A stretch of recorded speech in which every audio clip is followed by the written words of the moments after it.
Introducing first, out of the blue corner, he weighed in at 117.9 pounds. Wearing black trunks with gold trim, he brings a record of 21 wins, only 1 defeat, 18 victories coming by way of knockout. He is a former world title challenger from Melbourne, Australia, Jason Mayhem Moloney. Across the ring in the red corner, presented in association with Taken Promotions and Ohashi Promotion. He weighed in at 117.7 pounds, wearing gold trunks with black and white trim. He brings a perfect record, 19 wins, no defeats, 16 of those victories coming by way of knockout.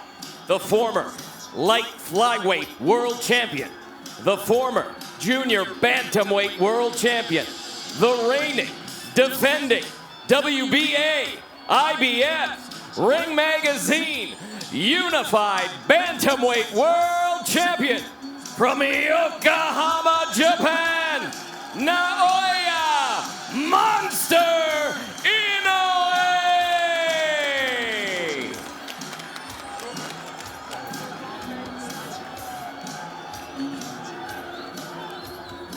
Okay, trunks are a little high, so here is the cutoff.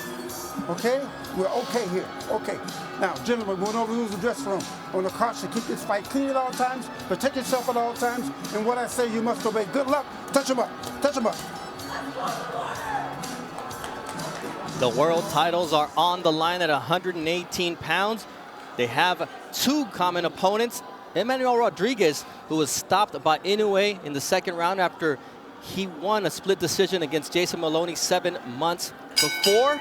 And he was not the only common opponent that they had. First bell here, Top Rank Boxing on ESPN for the Unified Bantamweight World Championship. Bernardo Osuna alongside Timothy Bradley and Andre Ward. And Dre, early on, what are you looking for? Well, Moloney's got to come in here and get some respect. He's got to do it in a smart way, though, because Inoue can put your lights out in a half a second. So he's got to come behind his jab.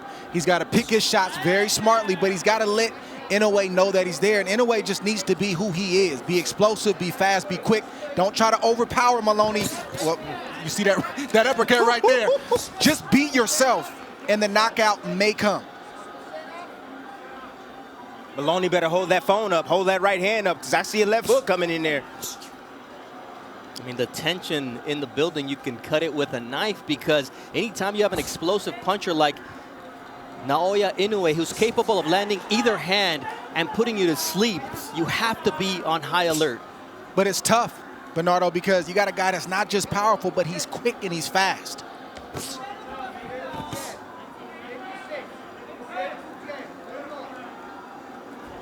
Nice jab to the body from the monster. Inoue has so many tools, so many weapons, so many ways to beat you.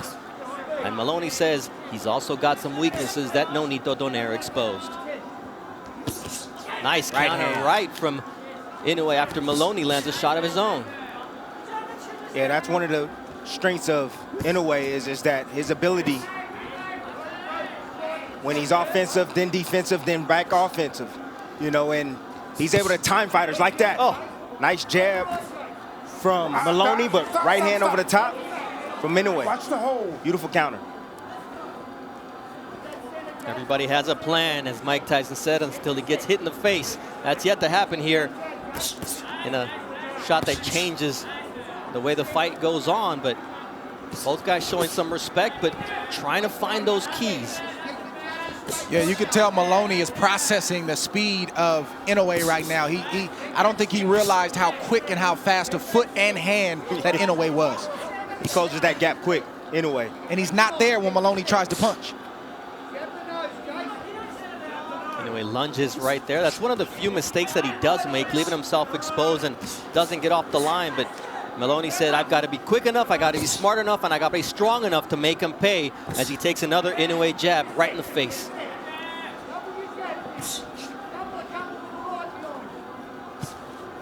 Oh, nice body shot from Moloney. That's the work right there in the inside that Moloney has to do. But he has to be cautious because he can get caught in between if he gets a little wide with his punches. Nice counter right there. Trainer of the Year in Japan with excellent instructions for Naoya Inoue as we go into round 2 of this scheduled 12-rounder, and Inoue comes out shooting that left. A lead left hook. Quick and strong. You know, even though it's the beginning of the second round, I guarantee you right now that Moloney is in his head and he's trying to process some things. He's trying to even find his, ability to reinforce why he's here and what he has to do to get the job done. Because when you've heard about a guy, when you've sat ringside at his fights, when you've watched him on television, but then you get in there and you experience everything that you heard and you realize that, it was true. That's tough to deal with. You got to switch your mind back and remind yourself why you're here. It's also true that it's been 359 days since Inoue was last in the ring against Nonito Donaire, a fight where he suffered fractured right orbital bone early in the fight in round 2, and he was able to overcome double vision throughout the fight to win a 12-round unanimous decision. Answered a lot of questions about himself, but those are some questions, Tim, that Moloney wants to ask of him tonight as well. Of course, but Moloney needs to get close enough to be able to land those shots. Inoue is getting in and out of range quickly. He has quick feet. He closes the gap quick on you. And he explodes with every single punch, so it's dangerous. You second guess it. Oh, man, nice body shot. You've been an opponent, you second guess yourself every time you throw a shot because you don't want to get hit. Moloney can't live out there, guys. He can't live on the outside like that. He's a good boxer, but Inoue is a better boxer. He's fast, but Inoue is faster. He's got fast twitch muscles, but Inoue's fast twitch muscles are even more than what Moloney's is. So Moloney has to get mid-range and in close, start to work that body, start to try to land those short uppercuts and left hooks if he's going to have a shot to win some rounds in this fight and hopefully win. We always talk about range, Tim, and the dog camera is showing you just that. Did you see how Inoue came in and then faded out real quick and made the right hand of Moloney miss? Moloney was trying to get out of the way and throw a right hand all at the same time. That's a lot to process in just 1 millisecond. I'm letting you guys know what it is right now. It's the speed. It's the speed of Inoue that's giving him problems. Yes, the power's there, but the speed, foot speed, hand speed. And a lot of times you talk about speed generates power. Here it's speed and power. It's different. It's a special combination. You see it with guys like Teofimo Lopez. You see it with guys like Manny Pacquiao.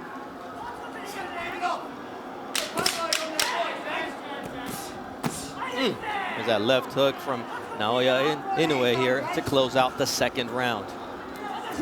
Oh, nice left hook. This is the cruelest of sports, so when Angelo Hyder says flick it in the eye, you know exactly what he's talking about after what Nonito Donaire did. Yeah, that's what time it is. I mean, there's no mercy in this sport. This is the fight game. It's the hurt business, whatever type of moniker you want to use. I mean, these guys are trying to hurt each other, not permanently, but they got a job to do tonight. For 12 rounds tonight, they really do want to hurt each other. And Moloney here keeping up with Inoue in terms of punches thrown, but he's more than 2-1 down in terms of punches landed to Naoya Inoue. And that's got to change if he's going to win. Well, he's letting Inoue dictate the pace right now. You see all the bouncing coming from Moloney. I told you he's a rhythm fighter. He likes to fight in the rhythm. And you see the combinations as he's bouncing. Boom, boom, boom. Follow him out. Why not? Nice uppercut there with the right hand from Inoue, but Moloney takes it well. There it is. Once again, the attack. Right hand, left hand from Naoya Inoue, who's starting to find a groove here. That first step of Inoue is a lot for Moloney to process right now. He's thinking, trying to figure out what his next move is, then he gets hit with a 1-2. That's very discouraging.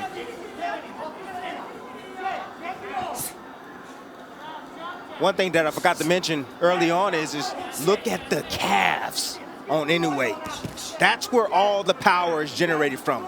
The ground up, from the legs up. Manny Pacquiao, Prince Nassim Hamed, Samanso Jaturon. A lot of great fighters who had that power going from the bottom up. Oh, beautiful double uppercut from Naoya Inoue. Nice right there from Jason Moloney on the inside, using his strength, and he gets clipped by a left hook from Naoya Inoue.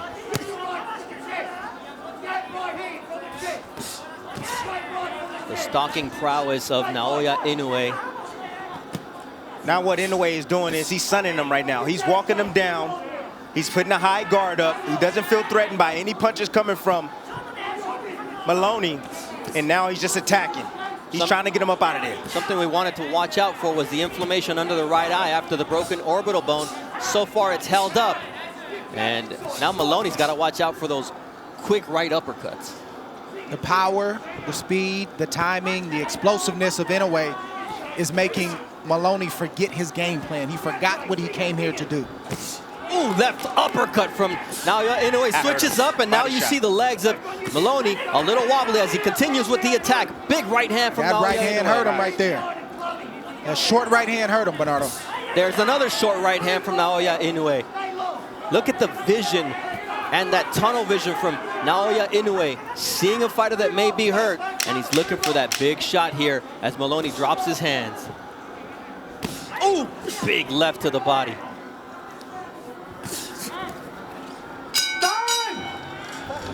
Well, this was a part of my essentials packet, the right uppercut for Inoue. As you can see, Moloney trying to dip outside to get a body shot in, leaving his head directly in the middle and getting caught with an uppercut.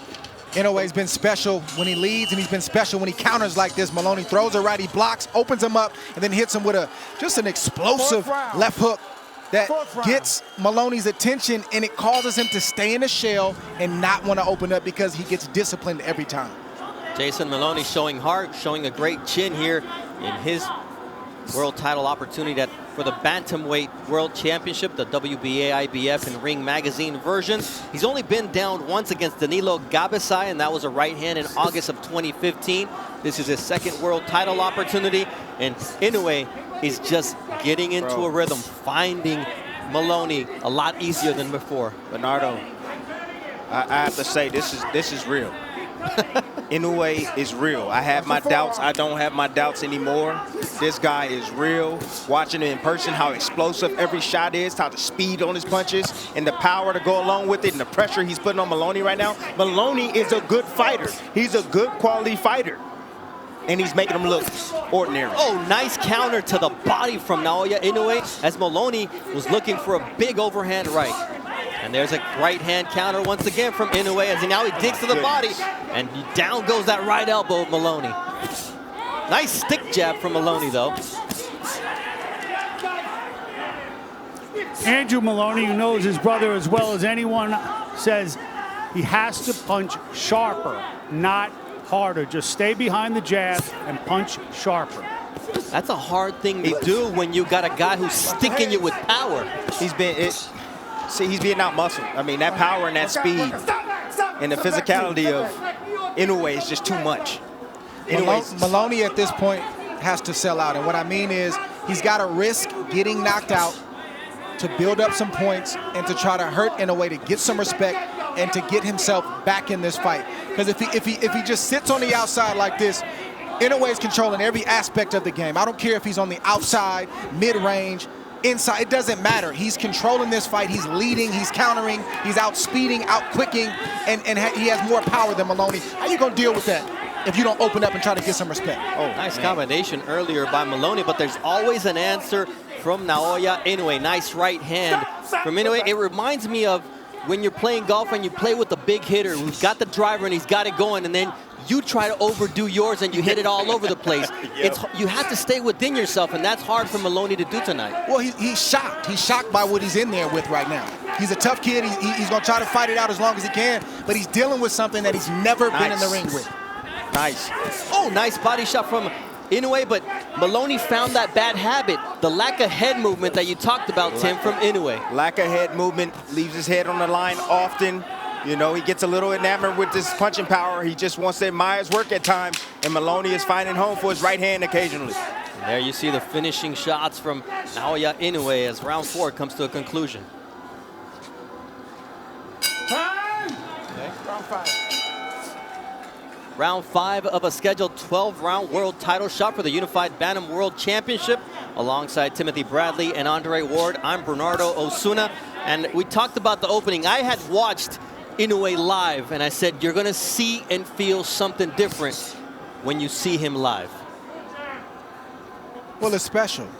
You know, there's no perfect fighter. There's always going to be mistakes the fighter makes, but the question is, can the opponent do anything about it? Or if they're going to have the courage to try to risk doing anything about it. So Inoue is everything that people say that he is, and the scary part is he's still getting better. He right at the start of his prime right now at 27 years old. Ooh.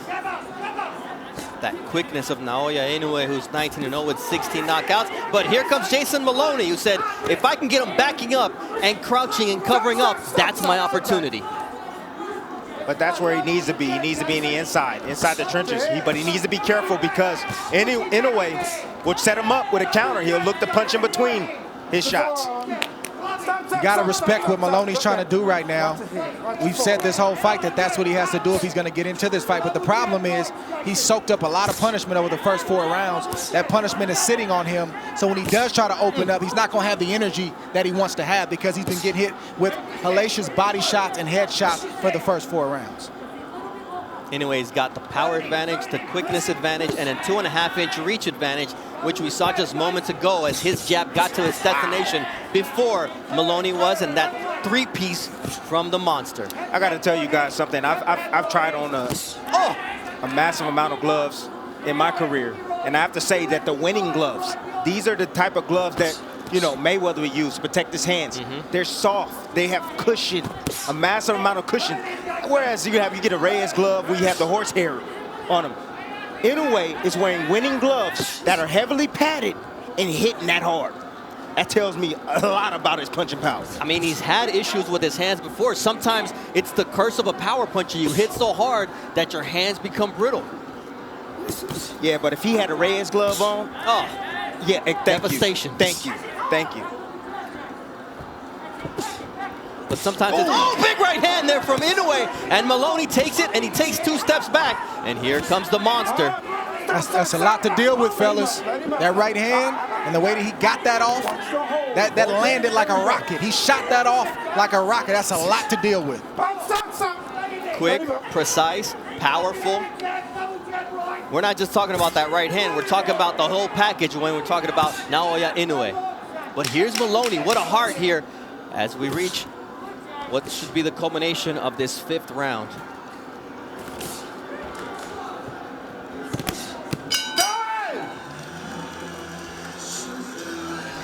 Man, you look at that. Just a quick little turn of the shoulder, half second, and you get hit with not just a quick shot, but a powerful shot like that. Trust me, that shot not only buzzed Moloney, but it hurt him. Just timing. He thought Moloney was going to throw a shot. Moloney never threw the shot, so he beat Moloney to the punch with a beautiful straight right hand. Did you see the shoulder? That was a nice little shoulder roll right there. Turn, boom. Fire right off. Just breathe and get your rhythm. You can do this, Jake. You've got to back yourself, all right? All right, back yourself. You can do this. Your jab's smashing his head back, snapping his neck. Put the right hand behind it. Okay, second down. Hey.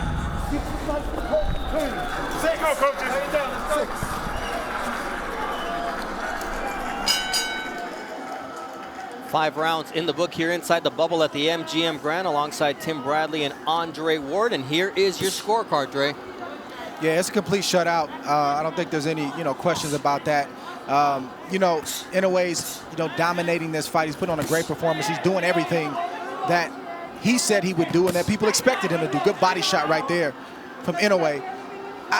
If you could hear the thoughts that shot right there. Down goes Moloney on a quick counter. 4, 5, 6. Inoue's a good finisher 7, too. 8. Okay, come to me.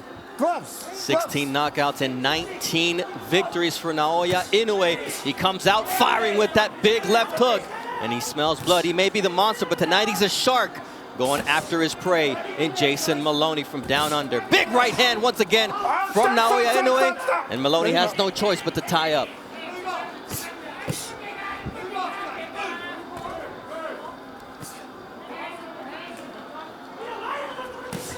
There's a big left from Naoya Inoue. He follows it up with the right hand. And just the demeanor of Jason Moloney is continuing to change as Inoue finds that confidence level and that range. Body language in a boxing ring tells a story. And Inoue's body language is screaming that he's in control, and Moloney is in survival mode right now, trying to weather this storm from that knockdown.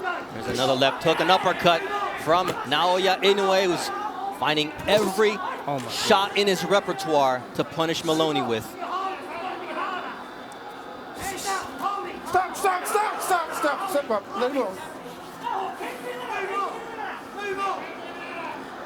Supreme focus from Naoya Inoue as Moloney gets caught with another left hook as he leads his jab out there.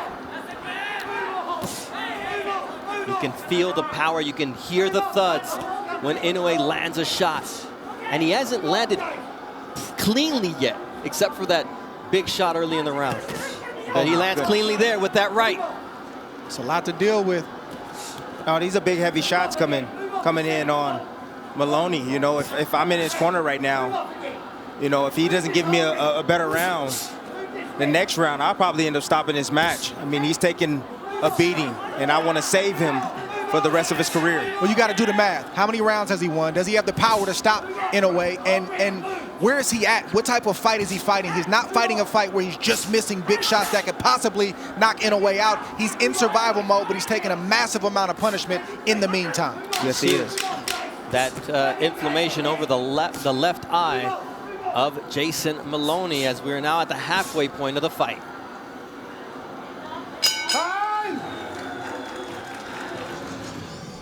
See how he got us in position to throw this left hook. Moloney came in with a double jab.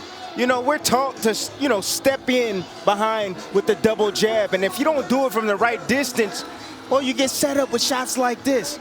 Beautiful left hook right in between. Nice step back, a half a step back by Inoue. Nice check hook right there from him. A lot to deal with, fellas. Power, speed, quickness, timing. My job is to make sure that you're safe. Yeah. Show me something. That's good refereeing. Yes, it is. You know, you have big concern when you see a fighter taking big shots over and over and over like Moloney is. Let's not forget that Jason Moloney's brother, Andrew, who will be fighting in a rematch against Joshua Franco, ended up at the hospital and losing his world title here in the bubble a week before Moloney got his win against Leonardo Baez. So the twins have been through a lot together, and more importantly is he doesn't want to end up at the hospital tonight at the hands of Naoya Inoue. And Tim, I love what you said again in that last round. You know, some may say, well, hey, Moloney's still in the fight. Don't look to stop it, but you got to do the math. Put all the equation together. Yes. He can hurt Inoue if he lands the right shot, but he's not throwing with that kind of conviction right now because he doesn't want to get caught with a shot. Inoue's not slowing down, and Inoue's also not a guy that you drag him into deep water and he can't show up. He showed us in his last fight against Donaire that he can not only dish it out, but he also can take it. Nice. Tall order from Moloney. Nice right hand there from Jason. We're listening to his twin brother, Andrew Moloney, in the corner. Yes, beautiful. Good, Chase.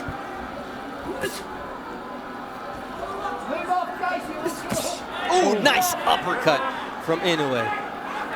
Just a little lean with the jab from Moloney. More distance, Chase. Come on, longer.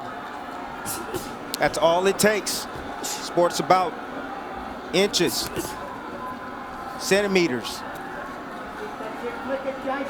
Good job keeping it metric and, you know, well done, Tim. You are quite the academic. Thank you, sir. I try. Oh, look at that defense from Inoue. Now, Inoue's taking this round off, honestly. He's looking to play counterpunch with Moloney. Well, he took the first 2 minutes off, but here comes the onslaught of Inoue following a triple jab. It's not just the hands of Inoue, it's the feet. When a fighter can close the distance on you in a half a second and he's up on you quicker than you could even imagine, that's unnerving for a fighter. It's tough to deal with. Look at that. Every time the hands leave Moloney's face, there's always a counter coming back from Inoue. Unreal. No. Let him up. Don't hold. Here we go.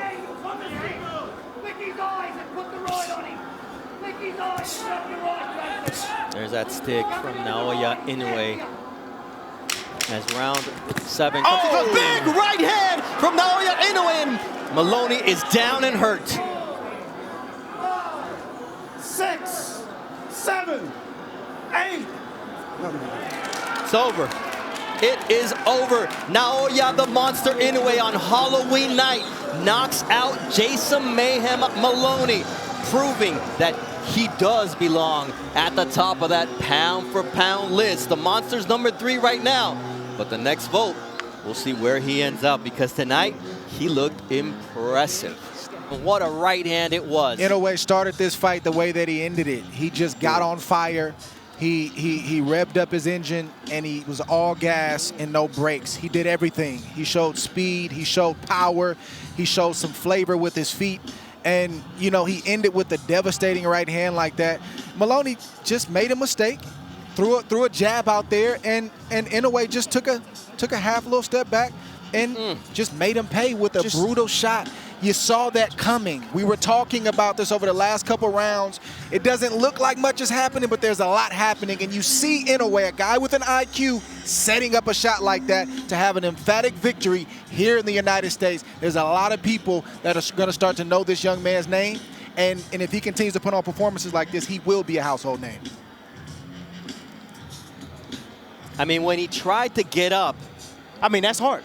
That's the only thing that helped him get up, but nonetheless, his legs weren't there. His brain wasn't communicating with the rest of his body, because that right hand was right on the button. Right on the button. And I respect Moloney. Yes. Tons of heart. Both the brothers, man, they're respectful people. They work hard. He was just outclassed tonight. Outclassed, outmuscled. Out everything. Out everything. But that's what everybody who stepped into the ring against Naoya Inoue has had to deal with. Yes. A fighter who's quick, who's explosive, who's got great legs, who's got answers for everything that you bring. And it's not just, you know, the physical fallout that Moloney's going to have to deal with. Now, mentally and psychologically, he's going to have to repair himself, because he saw Inoue, and now he's like, well, man, my eyes saw one thing, but something else happened in here. He's listening to his coach. His coach gave him a game plan, and now you start to kind of feel like, man, I kind of was lied to. He's a lot better than what you guys said that he was. Yes, so he was. Is he going to trust his eye when he's facing the next guy 6 months or 8 months from now? So this isn't just a physical fallout, it's also psychological. And we see the fact that Inoue's eye held up after having that broken orbital bone against Nonito Donaire. We send to the Mark Chinook for the official time of the knockout. Ladies and gentlemen, here inside MGM Grand, this bout comes to a conclusion at 2 minutes, 59 seconds of round number 7 by way of knockout. And still, WBA, IBF, Ring Magazine Unified Bantamweight Champion of the World, Naoya the Monster Inoue!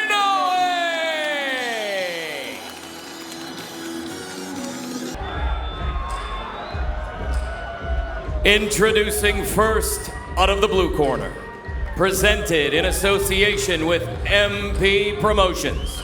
He weighed in at 117.4 pounds, wearing blue trunks with red and gold trim.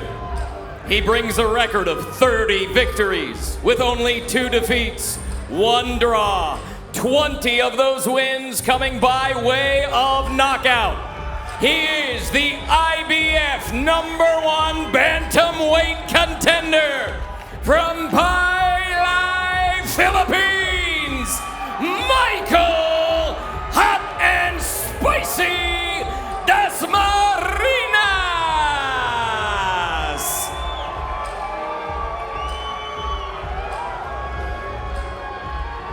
Introducing out of the red corner, presented in association with Taken Promotions and Ohashi Promotions.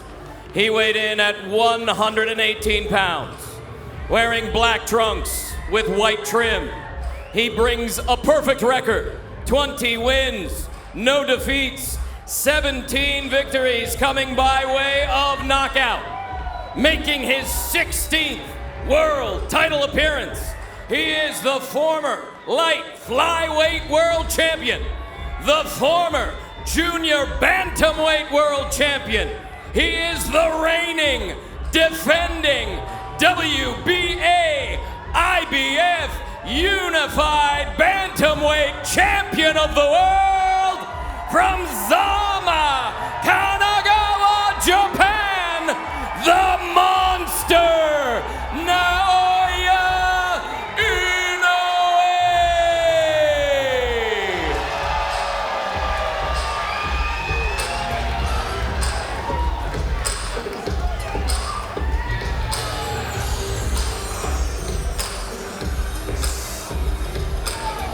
Center ring,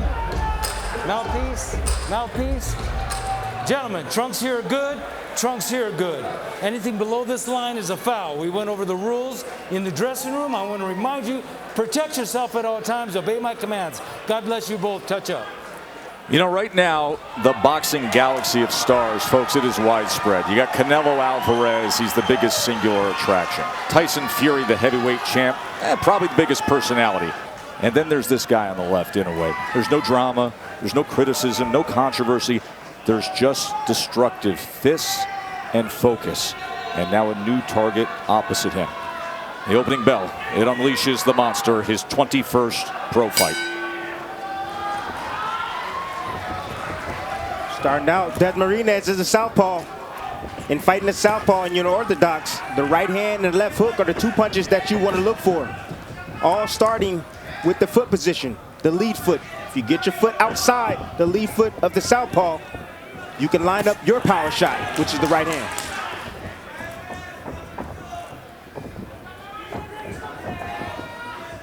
That left hook that Inoue just landed is so quick and so precise to the point that it is just shocking and surprising to opponents, and they can't realize that the punch got there that quick. Hand speed combining with that power. It's the hand speed, also the balance of Inoue. He has perfect balance, even when he's in exchanges and he gets hit flush. It's like almost an autocorrect with his balance. There's that left hook again. You see how quickly he can viper strike it at a moment's notice. Dasmarinas is choosing right now to get on his bike. Moving, trying not to stand directly in front of Inoue. Dasmarinas is doing the right thing. Yes, he is.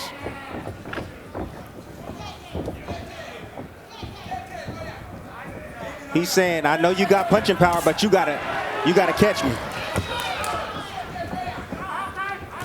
The hope for Dasmarinas is to get this fight going a little bit where he can warm up, maybe he can land some shots and start to get his range so he can get some respect from Inoue, but it won't be easy. Dasmarinas trying to go with the left hand to the body. Now range finding to the body with a jab is Inoue. Dasmarinas has given up a lot of energy just from the presence of Inoue. Just the fact that Inoue is in range to land is unnerving Dasmarinas. And he does so with a right hand. That is a great way to put it, Dre. Just his presence, the constant stalking, the perfect footwork to always be in position to attack. That is draining when you're the opponent, even if very little is happening with the fists. Yes, it's tough when you cannot make a mistake.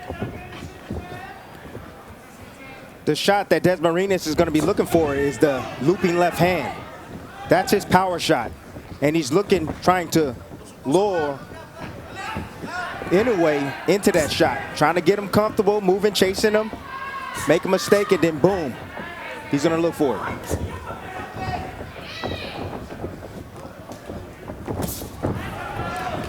Lands the left hook as Dasmarinas came in and crossed that threshold.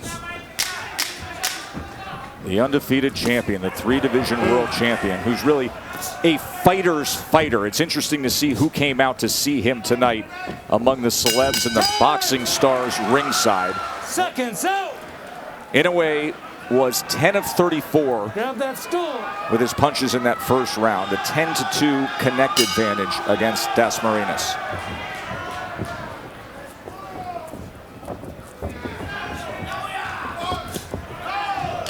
Good straight left from Dasmarinas. That's the shot he's looking for. Using the movement to set it up, but he said that, you know, most opponents that fight Inoue, they stand directly in front of him. He said no one really gives him angles. Well, boy, you just saw a moment ago that danger zone of how quickly that left hook will fire off at him if he comes in. If he's not clean with it, Watch your heads, watch your heads. he's got to be careful. Yeah, but Dasmarinas is going to have to be in that range and still get his if he's got any shot of landing anything significant. There's no doubt. Inoue. You got to take certain risks. Inoue had a spectacular, I mean, utterly spectacular knockout in his last fight with a fighter trying to beat him to a punch, trying to come in against Moloney. And it was just a slip counter with a brutal right hand that floored him. That's exactly what Inoue needs to do if he's going to slow down the legs of Dasmarinas. Is go down to the body. He dug a nice right hand down to the body of Dasmarinas. He's landed 3 body punches to this point.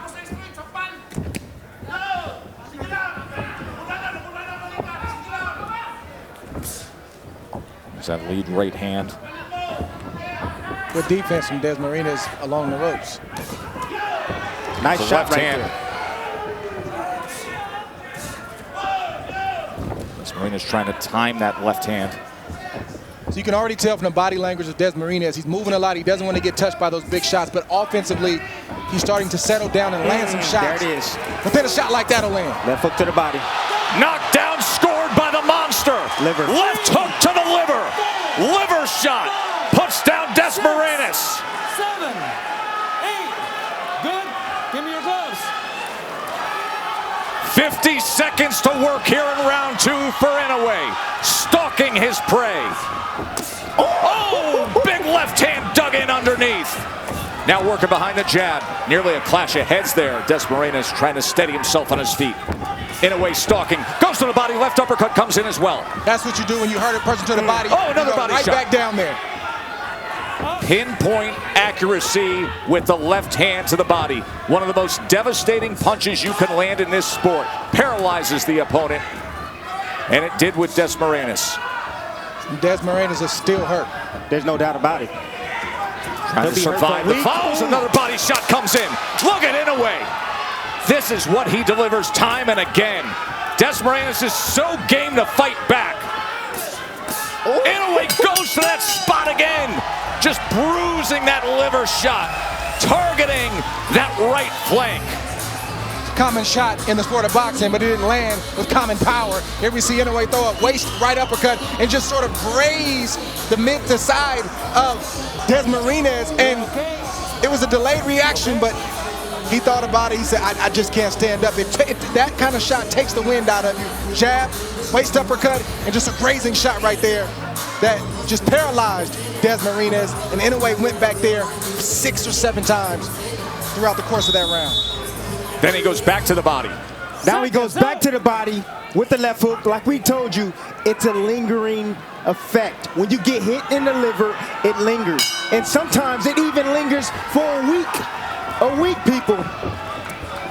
Round number 3. 20 fights for Inoue have only lasted a total of 114 rounds. 5.7 rounds is his average length of an Inoue fight. And he hurts Dasmarinas in round 2. The velocity, I know it looked like it was grazing, but the speed is, oh, he digs in again. And Tim, for people at home saying the delayed reaction, what that feels like is very unique. There's that second pause, and then your entire system just wants to shut down. Because you're thinking about it, you're saying, oh, that hurt, and then it really digs in on you, and then you you have no choice but to go down from a liver shot.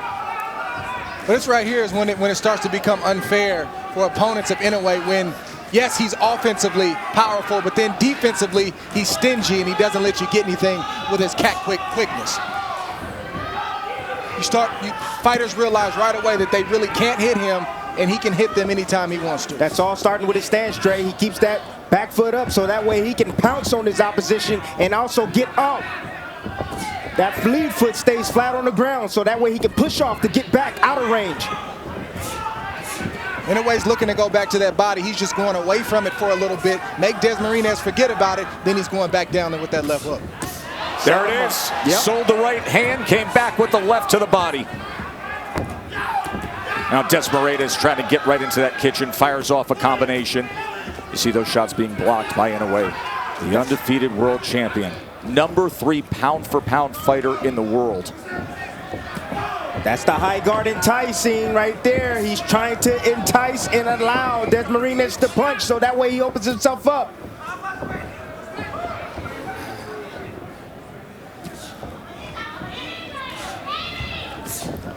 Tried to get it right there, but it grazed the body of Dasmarinas. And you see Dasmarinas now purposely pinning that right elbow to his side every time he gets at close range. And that's why a smart fighter like Inoue would go away from it and then come back to it. Three-punch combination. Goes back to it again. Oh! Big-time shot to the body by Inoue. It's over. 6, 7, 8, 9. Survives the count, but can he survive the next half minute? Destructive work from the monster. Uppercut, body shot again!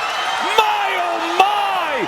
3 body shot knockdowns and a knockout victory for the great Naoya Inoue!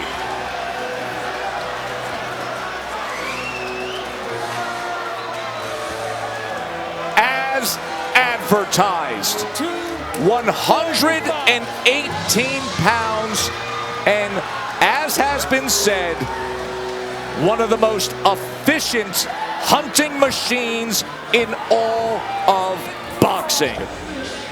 Well, this was the first knockdown. See, splitting the guard with the uppercut, then coming around the elbow to the liver with the left hand. Mixed with that, but what he really wanted was that right there. Bring the elbows inside with the uppercut, then come around those elbows with the left hook to the body. We knew Inoue was going right back down to the body. He was just trying to find that perfect shot. Got some distance, just a little bit, and he landed another perfect shot right to the side of Dasmarinas. Dasmarinas was already still reeling from the first body shot and the others that followed up, and that just added insult to injury right there. He just put flavor on that thing and did it with flair. It's Look not at just how much of his body he puts into it. But everything was calculated, though. That was not by accident. That was very, very intentional. You know what that move is called? It's called a back step shuffle. That's how he got on that angle. Led with the back foot, shifted around, boom, landed a beautiful shot on Dasmarinas. The CompuBox numbers. 17 body punches landed in that short span, 3 of them forcing knockdowns. Boy, is he awesome. Let's make it official. Here's Mark Chinook. Ladies and gentlemen, here inside the Virgin Hotel, Las Vegas, this bout comes to a conclusion at 2 minutes, 45 seconds of round number 3 for your winner by knockout. And still, the WBA IBF Bantamweight Champion of the World, the Monster, Naoya Inoue! Naoya Inoue, 21-0.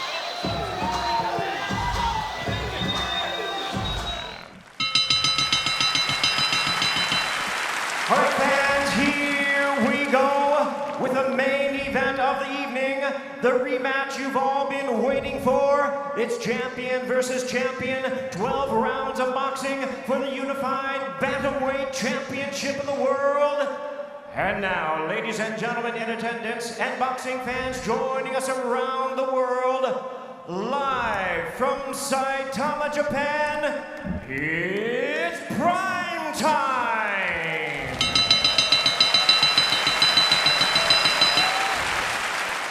Introducing to you first, the WBC champion on my right, fighting out of the blue corner. Entering the ring wearing blue trunks with orange trims, fighting out of Las Vegas, Nevada by way of Talibon, Bohol in the Philippines. He weighed in at a ready 117 3/4 pounds.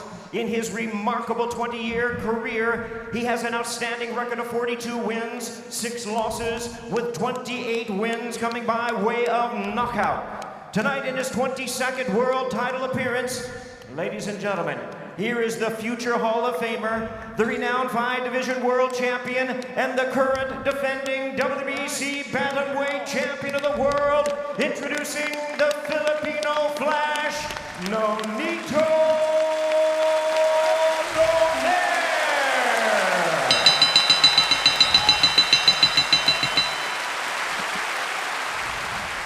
And his opponent across the ring, the WBA and IBF world champion, fighting out of the red corner, wearing black trunks with silver trim, fighting out of and representing his home of Zama, Kanagawa, Japan. He weighed in at the bantamweight limit of 118 pounds. He is undefeated in his campaign in the ring with a sensational record of 22 wins, no losses, 19 wins coming by way of knockout. Tonight he is making his 18th consecutive world title appearance. Here is one of the acclaimed and renowned stars of boxing and pound-for-pound greats. Ladies and gentlemen, please welcome the 3-division world champion, the hard-hitting, undefeated, reigning and defending WBA and IBF bantamweight champion of the world, introducing Naoya Monster.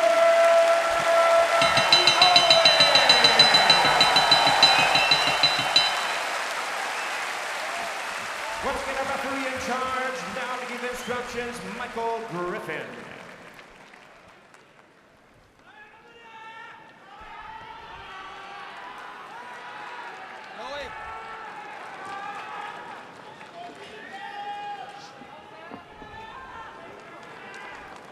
You gentlemen have received my instructions in the dressing room. You know what we're here for. Remember to protect yourself at all times. And when you touch gloves now, men, you're boxing at the bell. God bless you both. The wait is over. 2 years and 7 months after they first delivered a Fight of the Year performance, Nonito Donaire and Naoya Inoue, two virtuosos in the ring, present Poetry of Violence. Round 13. Bernardo Osuna alongside Hall of Famer Andre Ward, and it's Donaire coming out fast with the left hook.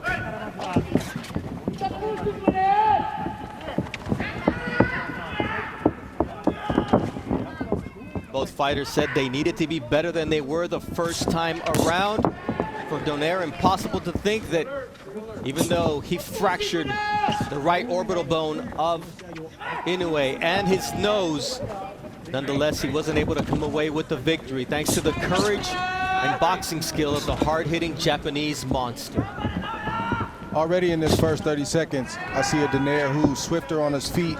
He's feinting, and he's looking like he wants to hide the power and not be so predictable. And I see the same Inoue, quick, fast, always thinking, looking for the big shot. Big difference here, the gloves that are being worn by both fighters. They're puncher's gloves. The first fight, they featured winning gloves. This time, the left hook of Inoue is in the Gleto Reyes horsehair puncher's glove. Nonito Donaire with the Everlast MX, a hybrid horsehair and foam glove made by Everlast. Both fighters have tasted the other's power. They respect the power, and neither fighter wants to make a mistake, especially early in this fight. The first attempt by Donaire to land that right hand, which hurt Inoue on several occasions in the first fight, and sometimes gets overlooked because of his beautiful left hook, as Inoue is able to land a check hook here with 1 minute 15 seconds left in round 1.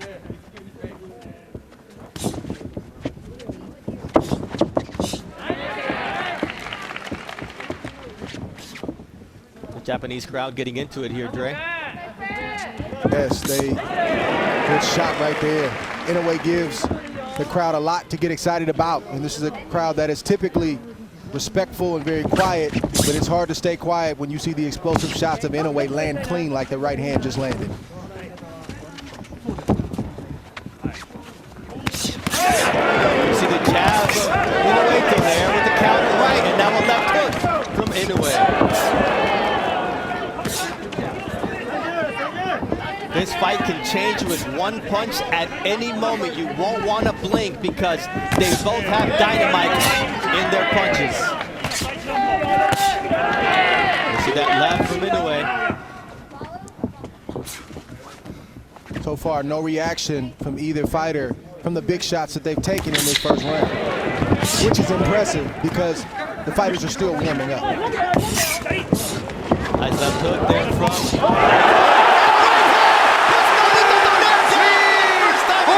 Second time in their series.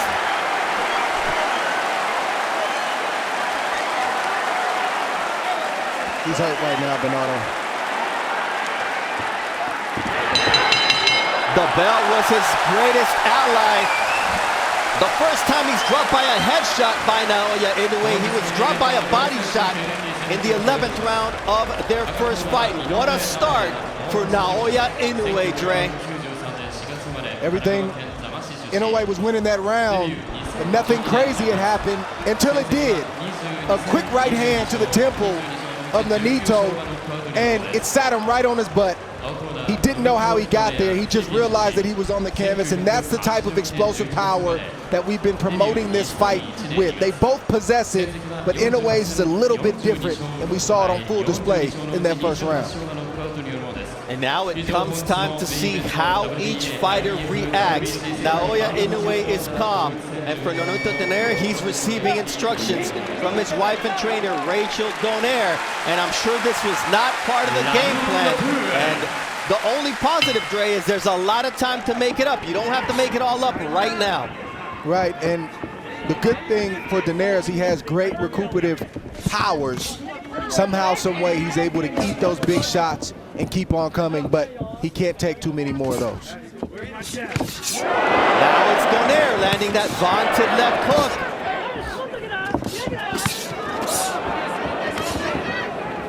See that right hand from Naoya Inoue. Inoue, you have to pick your poison. Now it's a left hook that rattles Donaire. It's devastating power, and the legs of Donaire are not all there. And Inoue taking advantage of the moment as Donaire tries to go downstairs. And Donaire needs to get himself together before he tries to load up, but that's not in his nature. He wants to draw Inoue in, even though he's hurt, to try to land his own big shots. You see another vicious left hook from the monster, Naoya Inoue. Body shot from the monster. Looks like Donaire has made up his mind. He's going to fight fire with fire, and that's just the way it is, for better or worse. Drops Donaire as he's able to somehow manage to find his balance. But Inoue might have been better to just go down, Dre, because Inoue is going to work here. And the left hook now does put down Donaire round two. And this fight is over. That's what it. An impressive knockout victory for the monster. Wow. Naoya Inoue, a statement victory in his home country of Japan. And wow and wow is all I can say about the monster as he does it at home. He never gave Donaire an opportunity to get into this fight. He was poised, he was calm and calculated, and the big right hand that landed at the end of the first round started all the trouble for Nonito Donaire, and he was never able to recover. Ray, it was impressive how he did it. Yes, it is. He started landing big shots very, very early, even though he wasn't throwing the shots hard. That's the kind of explosiveness that he has. Nonito landed a few shots as well, and Inoue said, I got caught with the left hook, and that's what woke me up, but Inoue's power proved to be too much. Nonito was reacting every time Inoue landed clean, and there was nothing he could do about it. And Nonito is a guy who's not going to run or hold or try to get out of the way. He's going to fight fire with fire, and that is a bad idea when you're facing the monster Inoue, because this is what is going to happen. And unfortunately, it happened to a great, great champion tonight. I think he can continue to fight on, Bernardo. I'm not sure that he should, but I'm going to support my friend, and I'm going to support this great champion no matter what he does. As far as Inoue and what he has next, he is a problem for anybody in the world. Number 2, and there you see 3 belts around his waist. Ladies and gentlemen, we have the time of 1 minute 24 seconds in round number 2. Our referee in charge, Michael Griffin, stops the contest. He is the winner by way of technical knockout. He is still undefeated. He is now the WBC, WBA, and IBF Unified Bantamweight Champion of the World.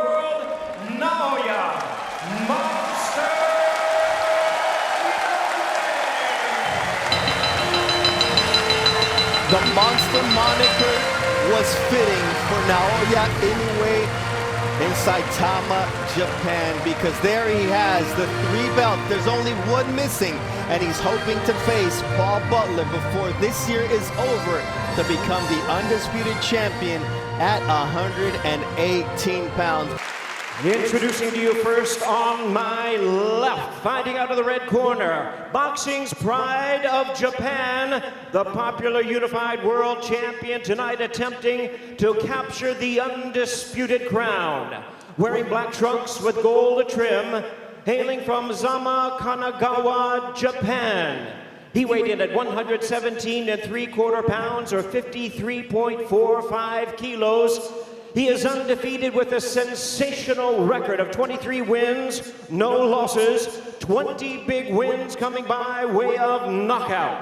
Tonight, making his 19th consecutive world title appearance, here is the 3-division world champion, one of the acclaimed and renowned stars of boxing and pound-for-pound greats today. Ladies and gentlemen, please welcome boxing's first and only unified 3-belt bantamweight title holder, the hard-hitting, undefeated, reigning and defending WBA, WBC, and IBF bantamweight champion of the world, introducing Naoya, the Monster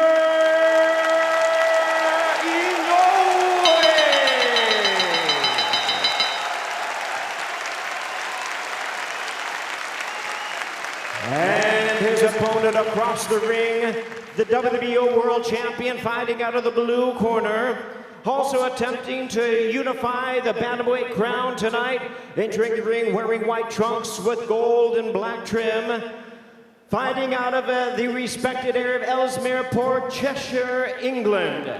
He weighed in at the bantamweight limit of 118 pounds, or 53.5 kilos.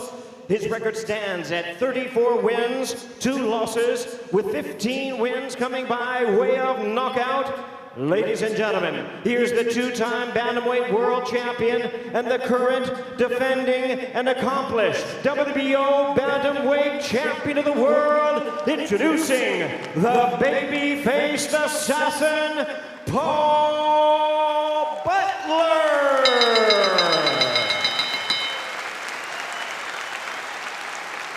Once again, number 3 in charge, and now to give instructions, Benze Kovacs. All right, gentlemen, we've been over the rules in the dressing room. I want to see a good, clean fight. Protect yourself at all time. Obey my commands at all time. Good luck, touch gloves. So here we go from Ariake Arena in Tokyo, Japan. Joe Tessitore and Tim Bradley on the call to determine the first undisputed bantamweight champion in boxing's 4-belt era, Naoya Inoue and Paul Butler. You have to go back to when Inoue was in high school, Tim, when he took part in an amateur tournament, the All Japan tournament, for the last time he lost a fight. He turned pro immediately after that. Here we are now, 23 fights and 20 knockouts later, including now this, his 19th straight world championship fight. Tess, for Butler, he's naturally left-handed, and he fights from the orthodox stance. And I expect him to be heavy on his jab. Heavy. Stand defensive responsible, so that way he doesn't get caught early. And limit the 50-50 exchanges against Inoue. And for Inoue, it's all about pressure and cutting off the ring. And I expect him to go down to the body of Butler to bring those hands down and eventually find that kill shot up top. Speaking of jabs, you're seeing steady jab from Inoue early on. He averages landing nearly 9 jabs per round, and that is number 2 among all active fighters. That is double the bantamweight average. First 2-punch combination of significance from Inoue. See, Inoue, Butler was trying to exit, and Inoue threw the right hand, caught him where he was moving, forced Butler to his left hand, and caught him with the left hook. There's Inoue trying to corral him with that jab. Butler, steady mover. High guard defense.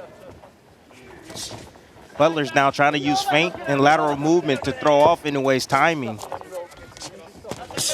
He's doing right by staying defensively sound and not opening up right away. Three-punch combination from Inoue. Now Butler takes a step forward for a moment. Inoue comes back with a right hand behind the jab. That was caught by Butler.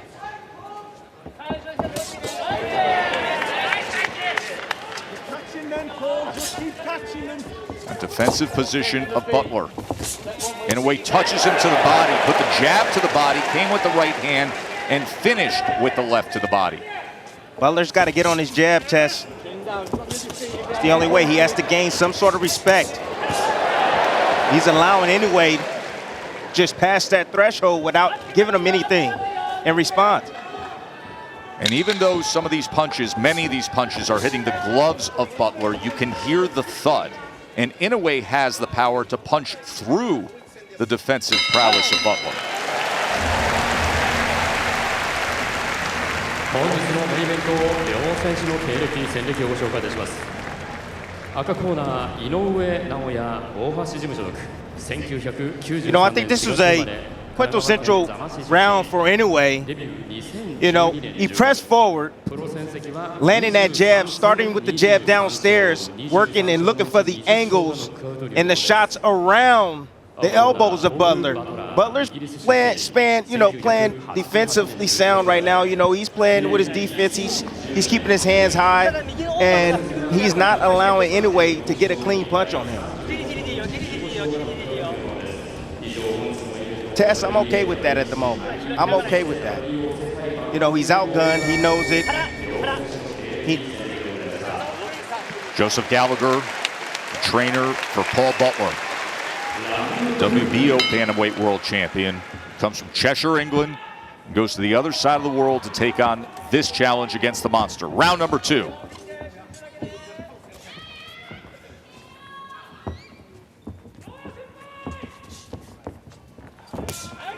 There's a right hand to the body from Inoue. Inoue doing exactly what I was saying. He's going down to the body, trying to open up Butler. Butler has to find some way to gain some sort of respect, to get respect from Inoue.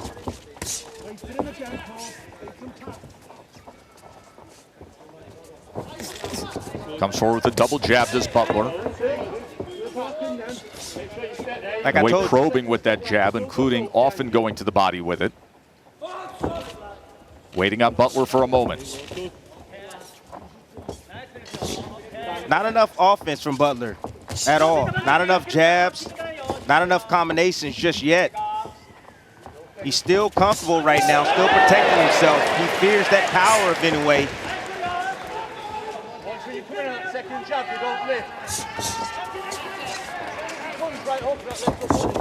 Or double jab that time, a 5-punch combination. He went double jab, right hand, left hand to the body. He has landed 3 lefts to the body in that last sequence. Tess, nice slip inside right there from Butler to land his own body shot on Inoue. And Butler comes back with a right hand up top before going with the high guard again. Now moving to his left, got to be careful of that right hand of Inoue. Inoue taking those small steps just to corral Butler, always keeping him in range. There's a right hand and a left hand to the body that backed it up. He's been finishing consistently with that left hand to the body on the combinations, Timmy. Yes, he has. He's one of the best combination punchers in boxing. Always balanced. Inoue steady work with the jab. Always setting the table, creating the opportunity for offense. Now you see the head movement, something he has taken great pride in. Remember, he took that mini camp trip to the Wild Card Gym in California, said he wanted to see various styles and work on his defense. You saw a glimpse of it there with the upper body movement. Tess, 100% of fighters need to work on their defense. Right hand over the top from Inoue.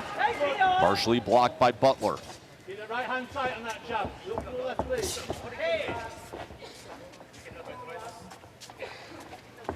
A lot of foot feints from Butler, but no probing jab, nothing in Just front of not him. enough offense, Timmy, to keep Inoue off of that. There's right hand that comes in, and 2 lefts to the body. Good body work in round number 2 by Naoya Inoue. Vicious body work. Like I tell you guys in the past, you see Inoue throwing where Butler's moving to cut him off, to pin him on the ropes. Butler keeping that high guard. Inoue is searching for those holes around the high guard. When opponent has the high guard, you can split the guard. You can come underneath the guard. You can come around the guard. And Inoue's doing a great job right here with his defense that he says that he's been working on to improve. It's interesting when he detailed that trip to the wild card gym, Freddie Roach's wild card boxing club, and he was asked about the experience. He said, listen, I'm not used to outsiders watching me train. He said, you go there and you have sparring partners bringing family members and friends. You have people showing up to watch you train. But he said, it actually made me stronger. Inoue said it forced me to focus and lock in even more because I was taken out of my comfort zone by being in that setting, Timmy. Tess, that's the magic word, being out of your comfort zone. A lot of fighters like to feel comfortable. No, you need to feel uncomfortable. You need to get yourself prepared for those type of situations. Opens up this 3rd round with a combination as Butler's in that corner and desperately needs to get out. He has that left hand up, but Inoue is pounding him with right hands and mixing in the left to the body as well. Tess, do you hear the punches? That is the one thing with Inoue that is most obvious. You hear the power, you don't just see it.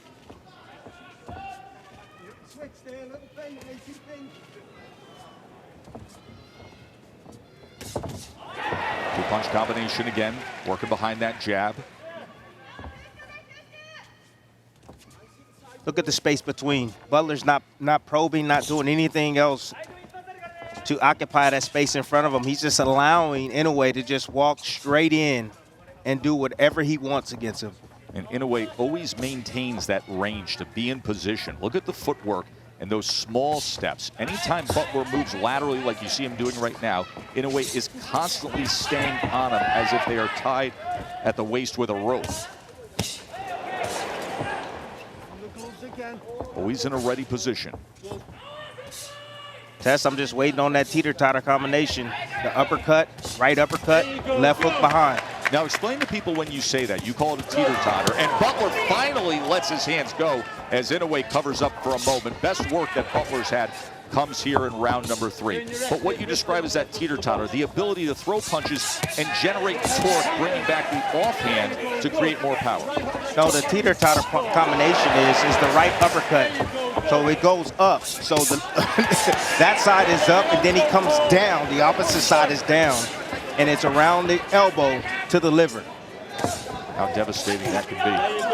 Able to slip that left hook by Butler moments ago. Remember, Butler fights orthodox, but is naturally left-handed, and he loves that left hook. Just haven't seen much of it against Inoue. It's risk-reward against the fighter with his power. Inoue's looking sharper than ever. You know, getting right to Butler with combinations. Butler's not giving him much to return. Every now and then in spots when Inoue will neglect defense, Butler will come on with his combinations. The hook is the best punch, I believe, that Butler has landed this far in this fight. You just saw it again with 10 seconds to go in round 3 as Butler threw that hook, and Inoue finishes strong to the bell. End of 3.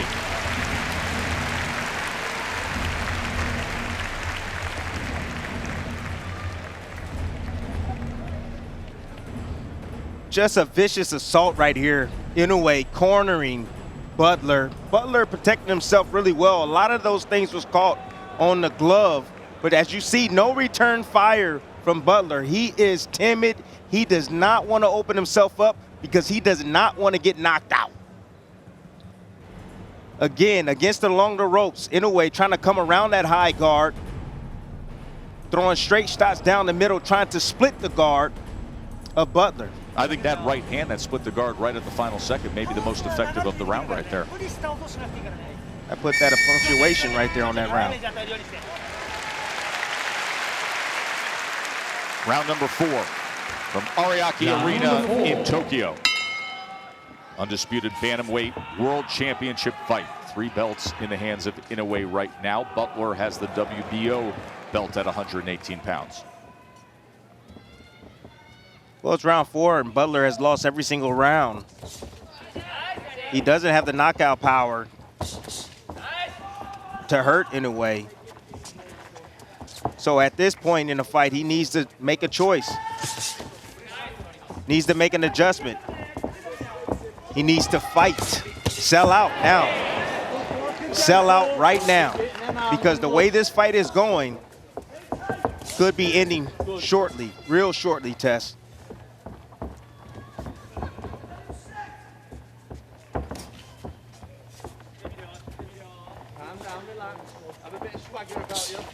And here, Joseph Gallagher calling out from the corner of Butler to have a bit of a swagger to you.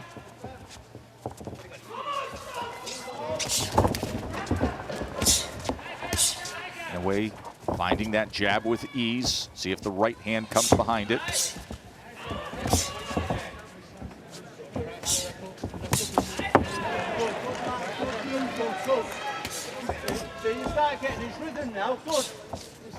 It's always interesting when we call fights from Japan how quiet the crowd is, even when they're watching their favorite superstar. Respectful, quiet, not that constant hum that we are used to like we had at Madison Square Garden on Saturday night for that card. And with that, you can often hear the corners, as is the case with Gallagher. Speaking of his charge, Paul Butler, 34-win WBO champion. Inoue closing the gap into that corner again. Left hook comes in. Inoue comes around the guard with a right hand. And even when these shots are being partially blocked by Butler, much is getting through to me. There's a thud right through the glove that's making contact. Tess, you do from a power puncher like Inoue, when you're getting hit with those type of punches, the lights are flickering on and off in your head. Honestly, it hurts catching those shots. You need to get underneath those shots, weave underneath those shots, not take those shots on the gloves and on the arms. But that has been the case with Butler throughout these 4 rounds. The high guard and trying to block, as you just saw right there with the left hand. It's weakening them, Tess. No doubt. That energy that Inoue is generating in those punches, as long as it's touching something on the body of Butler, it's draining him. Butler had a counter opportunity moments ago. Inoue able to slip it. As he has been in control through 4 rounds, Naoya Inoue.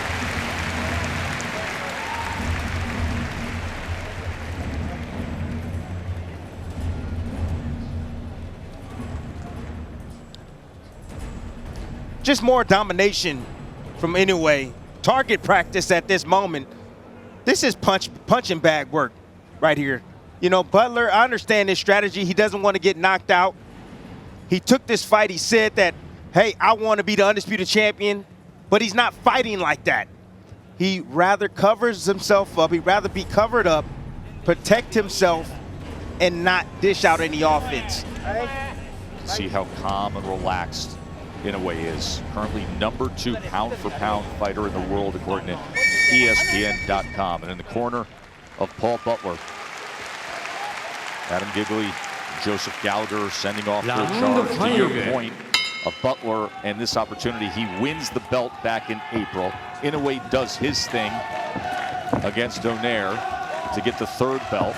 Inoue was contemplating a move up and leaving this weight class, but Butler's willingness to have an undisputed fight keeps him here at 118 pounds one last time.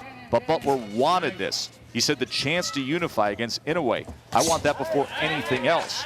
Never a matter of saying yes or no, a matter of just when this fight would happen. And now that opportunity arrives at round number 5. And does he have enough offense, enough willingness to try to keep the monster off him and change the course of this fight?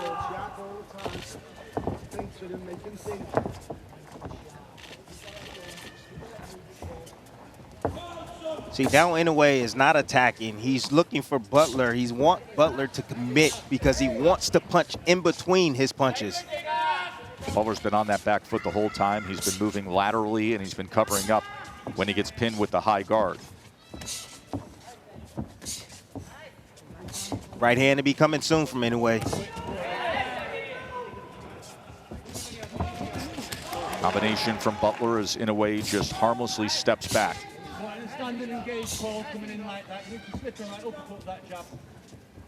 Very consistent work from the jab of Inoue. As we told you, he is #2 among all bantamweights in jabs landed per round.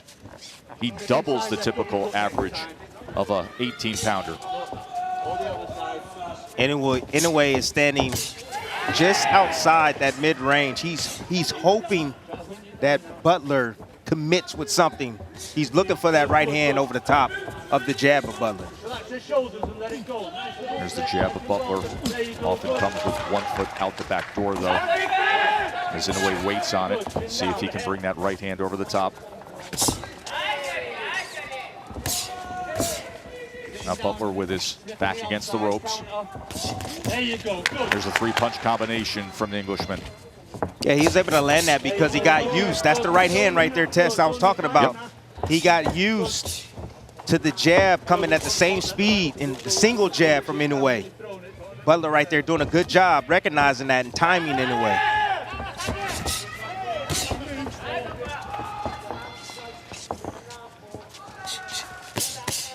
Closes range with the jab, gets the inside left hand, came to the body, finished with a left hook upstairs.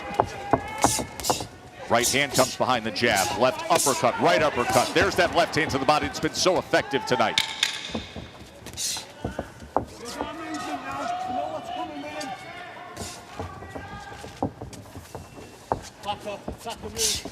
End of 5 from Tokyo, and Paul Butler is in a deep hole.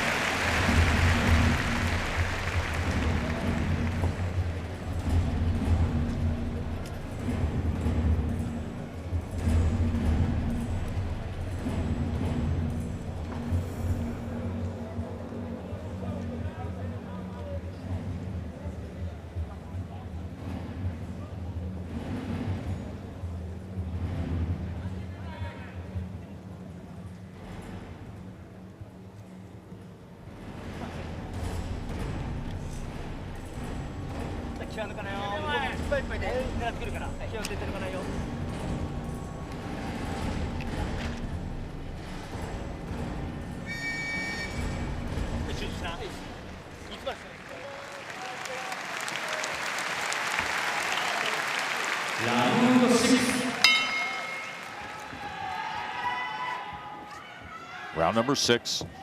Naoya Inoue, the monster. A night that could be filled with history for him as he tries to become the first boxer from Asia to be a 4-belt undisputed world champion. And with that, and Timmy, we noted we're so used to in recent years seeing Inoue with the bright dyed blonde hair or the frosted tips or the unique hair color. Tonight, he's going back literally to his original roots of the black hair, and he discussed that. He said, the last time my hair was black, I was 21 years old, and that's when I was a world champion for the first time. And now that's what he wants tonight, is to have it come full circle on a night when he tries to become an undisputed world champion. Tess, Inoue is trying every trick in the bag. He switched southpaw. I knew he can fight from the southpaw position. He hasn't done it that often in his fights, but he changed southpaw just for a little bit. Now he's posturing in front of Butler, trying to get him to open up.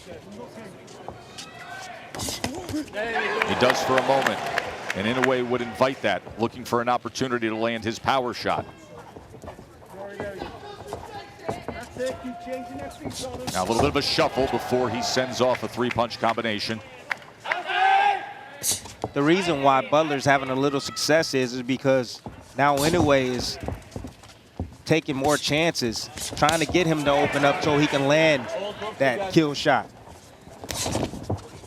Jab to the body. High guard from Butler, tries to split it with a right hand. Butler comes forward behind the jab just for a moment.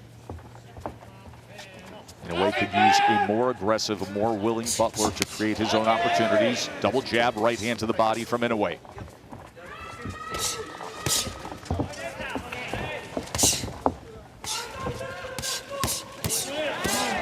Three-punch combination from Inoue, and you can hear the thud.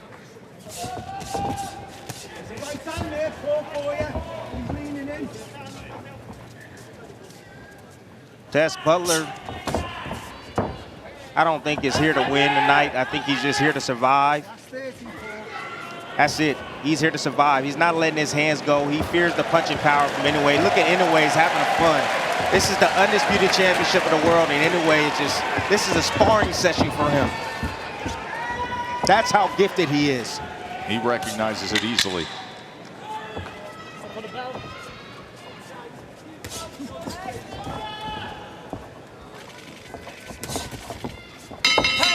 Dealing with this version of Butler.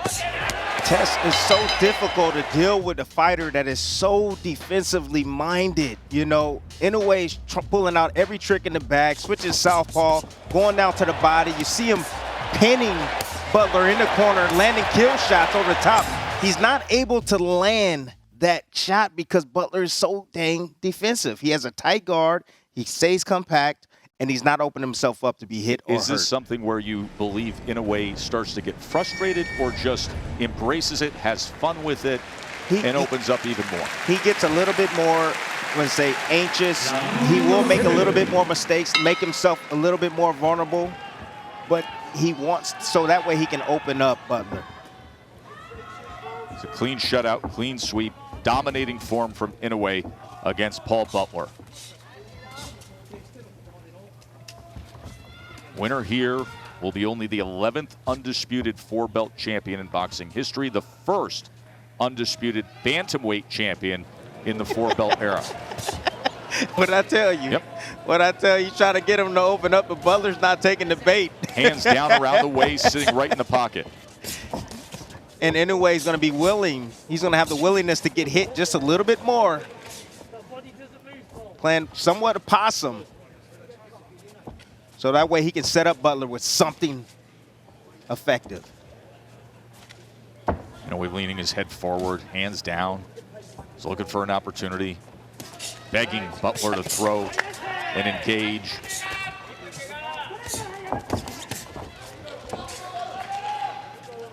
I recognize the pattern from Butler. Wonder if Inoue recognizes it. Butler always, when he throws a combination, he leads with his right hand, followed by the jab hand, and then another right hand. So he throws a 2-1-2. I've been seeing that combination often.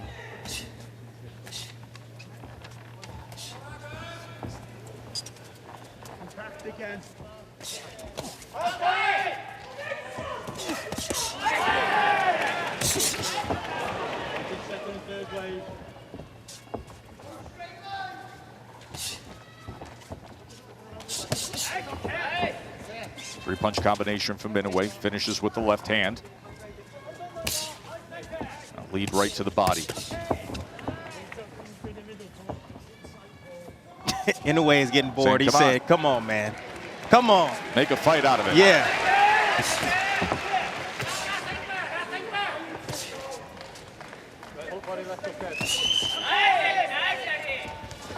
Now raising the right hand. Pop jabbing off the hip. Winding up and flexing.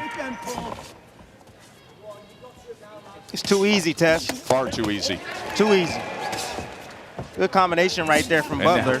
Ali shuffle, a duck out to the left, double jab right hand.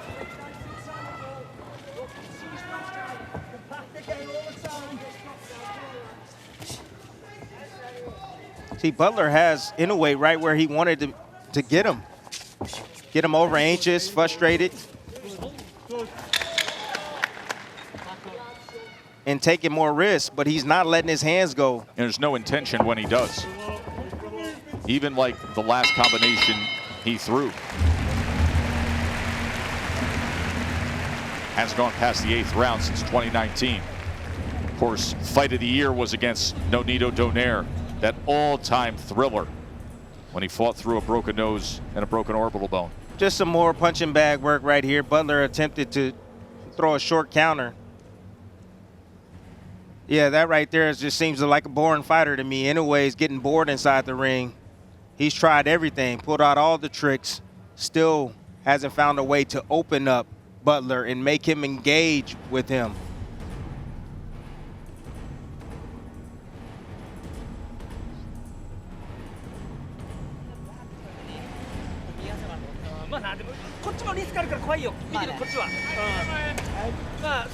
Father Shingo is trainer.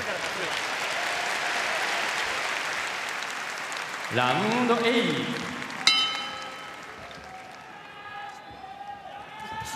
Eighth round. Does the script change here?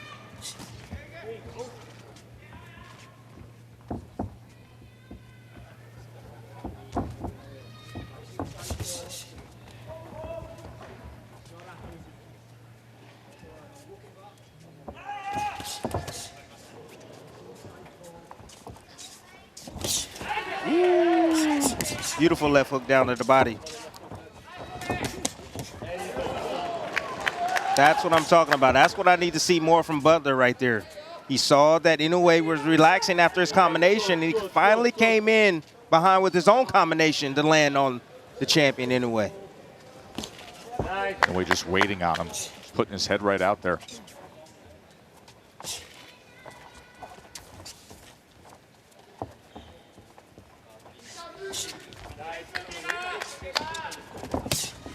Right hand from Inoue. Stop Butler's lateral movement for a moment.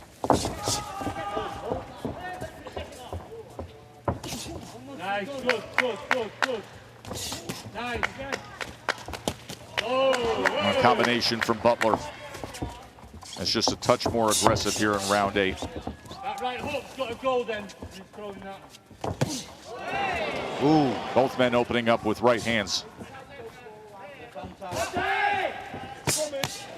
Inoue leads to the body, then comes with the left hook upstairs. You can hear the encouragement from the corner of Paul Butler as he's sent back with another right hand that hits that high guard.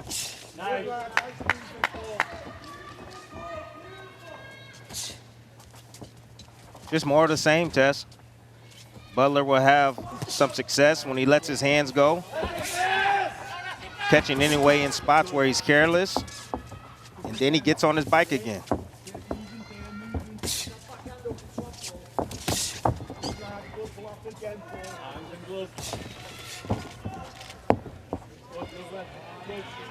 Look at this. Uh-oh. Hands behind the back. He hit him with the Roy Jones. Then he comes forward. He hit him with the Roy. Got to do something. I mean, if Butler's not going to throw then, when are you going to throw? That's a fighter. What you're seeing is a fighter that's not being challenged. So he's being creative in there just to keep himself alive inside that ring. I like it, though. Why not?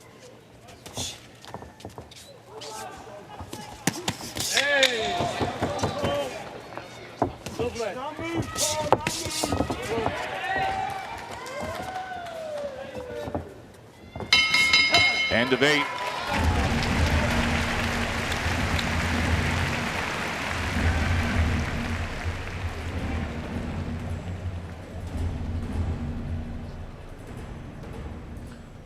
Nice inside right there. Nice slip inside and getting around to the body of Butler. Butler still maintaining his form and still content with just blocking. But when he does decide to punch, he's pretty accurate with his shots. He catches Inoue when Inoue is at a low point. When he stops and in front of him, you know, get defensively careless and allows himself to be hit, Tess. Nobody's going to know he was in a fight when you see his face tomorrow.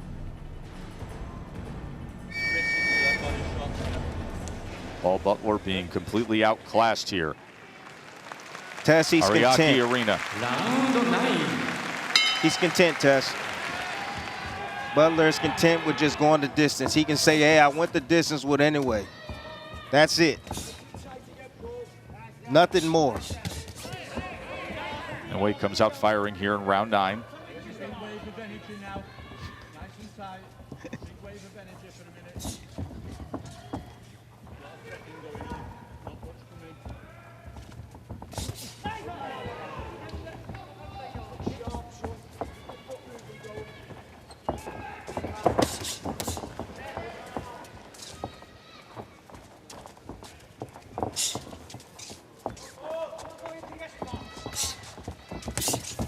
Now Inoue is looking to match the rhythm of Butler. You see him on the bounce, bouncing just like Butler.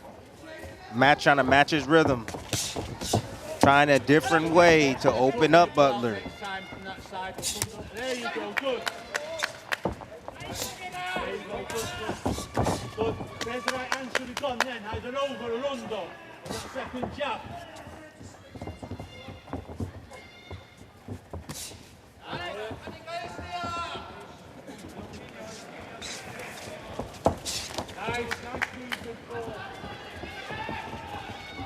Jess, I'll let you know right now, I'll be happy if I don't ever see Butler ever again.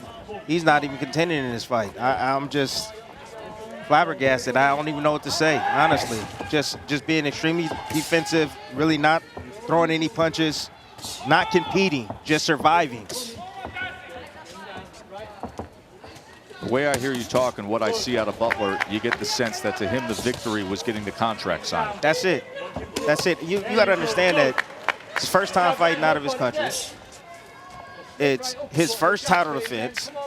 You know, most of the time guys, they want to get a title defense and try to, you know, make a little bit money and have a, you know, a voluntary defense or, you know, but not just go straight to the top and then come in here and just lay an egg. Don't stay there. Moving, Paul, move. Good. Come on. Nice, good. Nice, good. Lovely. And you hear the constant encouragement and really more endorsement from his trainer, Joseph Gallagher, in terms of the movement. Nice, good, Paul. But Gallagher himself has to understand you're headed to a shutout loss no matter. Yes. So if a trainer's there to train you to victory, these are not the right instructions. Well, he's following the game plan. The game plan is to be to don't take risks. And you can tell the game plan from the opening bell. And get Inoue over anxious and make him pay for his mistakes. You're not making him pay at all, even if he was over anxious. There's no willingness to do that.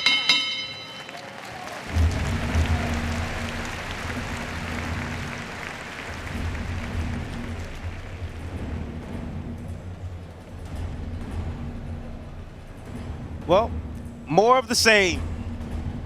1-2 combination right there lands from Inoue. No response from Butler. Pretty much target practice. That landed directly on the chin. I got to tell you, Butler does have a beard on him, because that shot was deadly. Came right down the middle, right directly on the chin, and he took it well.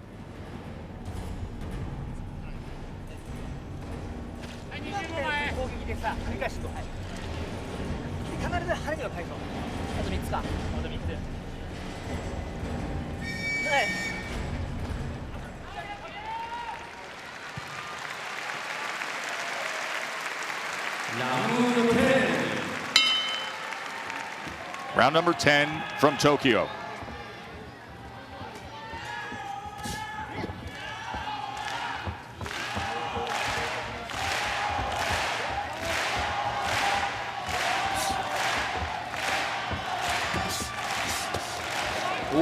Inoue with a body shot as Butler was up against the ropes. That's where it's at. That's where it's at. Inoue need to come up with a quick combination up top to get those elbows inside and raised up to be able to land that shot to the liver.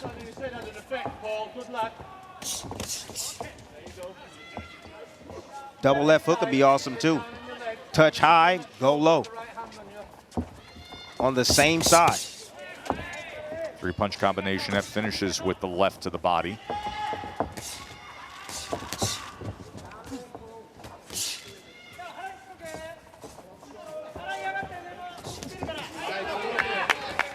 Good two-piece right there from Butler.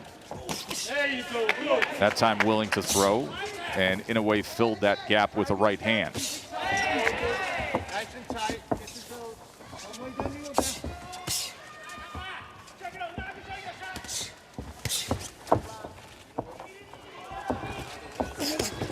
Nice, good.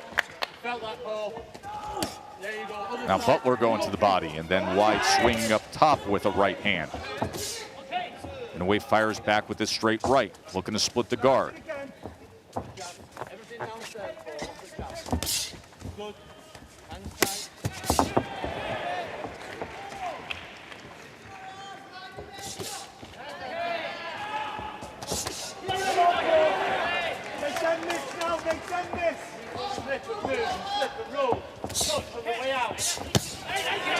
Right hand from Inoue.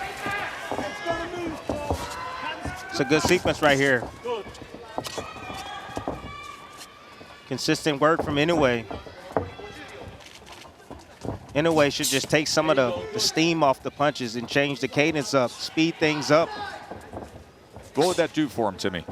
He can open up a big shot. Touch, touch, touch, touch, touch. Get him defensive, and then boom.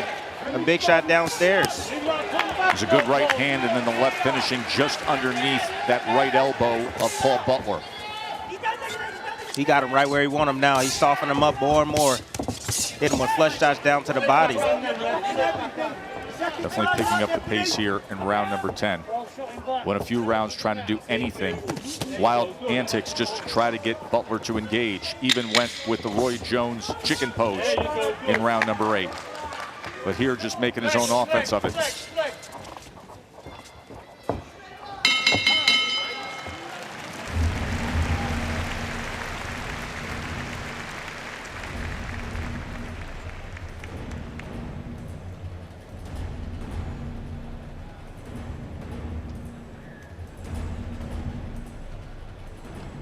I always tell you guys, nice little pull right there. You see Inoue reaching out with the left hand to pull the guard down and manipulate the guard and split the guard with the right hand. And there's some work from Butler coming back. Inoue sitting in the pocket trying to get him to open up, staying close enough so he can, but didn't anticipate that combination coming from Butler. Championship rounds here for undisputed status at 118 pounds.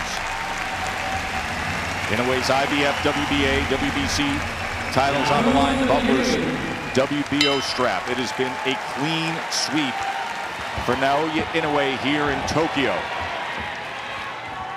19th World Championship fight, 18-0 with 16 knockouts. But Butler has been taking on the attitude of trying to go the distance with the unified champ.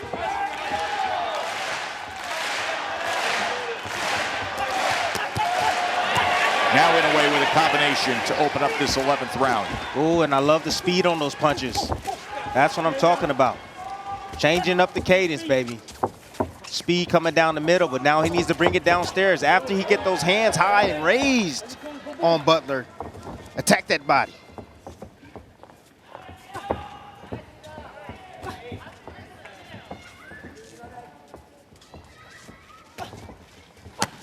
Right hand to the body, that was a good one. And a big right hand that comes in. Great work from Inoue. Big combination scores the knockdown here in round 11. That power of Inoue comes through, and he gets it done at 11. Dismisses an unengaged Paul Butler by hitting the accelerator and putting on a show. Timmy, you said I love the speed and the power of these punches to open up this round, and it got to Butler. He did it again. Knockout victory for the monster. Inoue came out viciously, throwing punches with bad intentions. You know, Butler had something else in mind. He didn't come to win tonight. He came to survive, as Inoue made him a punching bag for the entire night until he stopped him in the 11th round. So now you look at the resume for Naoya Inoue, and you realize that bottom line is unlike many have had. World title fights, now racing through 3 divisions, clearing out. He figured it out, Jr. to make it official. He figured it out. Ladies and gentlemen, we have the time of 1 minute 9 seconds in round number 11. A referee stops the contest. He is the winner by way of technical knockout. He is still undefeated. And now boxing's first undisputed bantamweight champion of the world, Naoya, the Monster Inoue.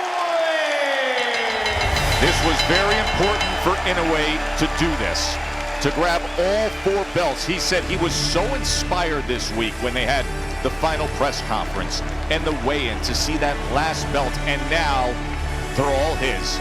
Naoya Inoue is the undisputed champion of the world in the 4-belt era, only the 11th man overall to do that, the first bantamweight to do that.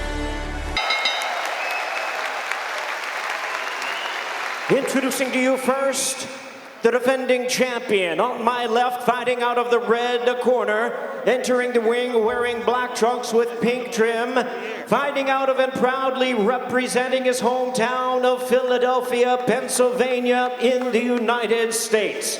He weighed in right at the super bantamweight limit of 122 pounds or 55.3 kilograms. He is undefeated in his campaign to the ring with an outstanding record of 21 wins, no losses, 8 wins coming by way of knockout. Tonight, in his 4th world title appearance, ladies and gentlemen, here is the undefeated, reigning and defending, unified WBC and WBO Super Bantamweight Champion of the world, introducing Cool Boy Steph Stephen Fulton.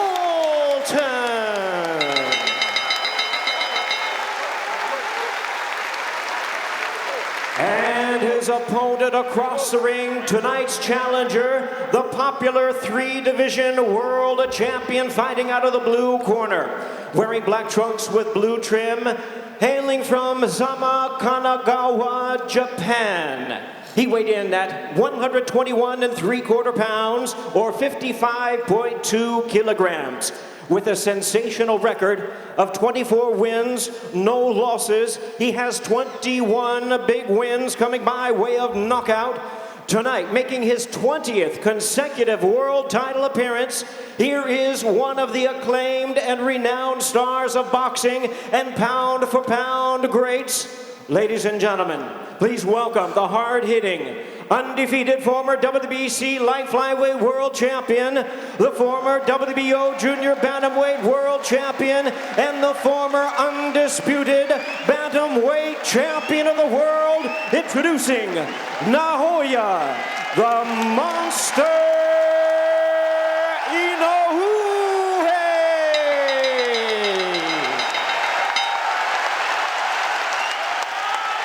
Once again, a referee in charge now to give instructions, Hector Afu. Okay, guys, I gave instruction in the dressing room. When a clean fight, touch glove. The time has arrived, Inoue and Fulton. And I go back, Tim Bradley, to what Stephen Fulton said of hearing those who doubt that they don't believe in me. Well, let's make them believers, he said. The task is in front of him to defend his titles on Inoue's turf. Round number 1. And Timmy, do you expect Inoue could come out fast here and test Fulton off the 13-month layoff? Absolutely. You know, but right now he's showing some respect right now for Fulton's game. Inoue hasn't yet decided to attack. What he's doing is he's just taking a look at him. But trust me, I assure you, once he gets his range, he will start to attack Fulton. Of course, range will be critical tonight. Remember, Stephen Fulton, a 3.5-inch reach advantage, the naturally bigger man, taller man. Always been at 122 pounds. Inoue worked his way up from 108. See, right away, you can feel the intelligence of the fighter just with his movements. Inoue feels that from Fulton, that he's smart. That's the reason why he's not just rushing in there. He doesn't want to walk into anything. Fulton is a slick boxer, sharpshooter. Great counterpuncher. Getting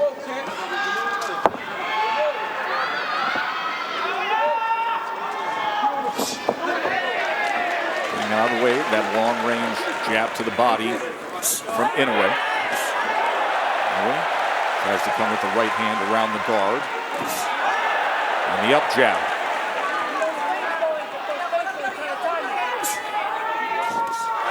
So interesting to see that low lead hand from Inoue starting off like that.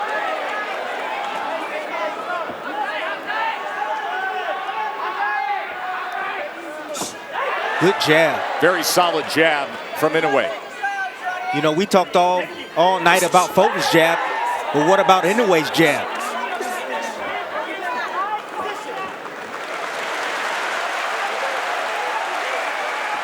It's quick, it's accurate.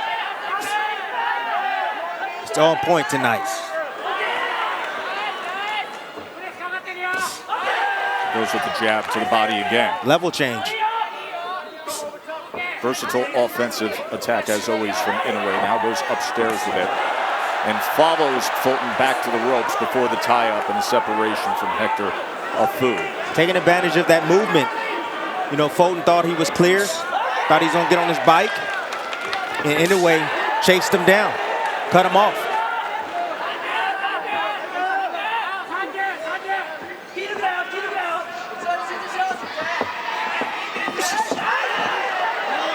Fulton falls short. Inoue getting rough on the inside, gets the warning from Afu of wrapping around the neck, and now falls in off balance on his own with that free right hand, able to punch away. A warning for behind the head from Afu. Veteran referee from Panama. End of one. Both guys, both fighters exchanging jabs right there. Inoue getting the best of it.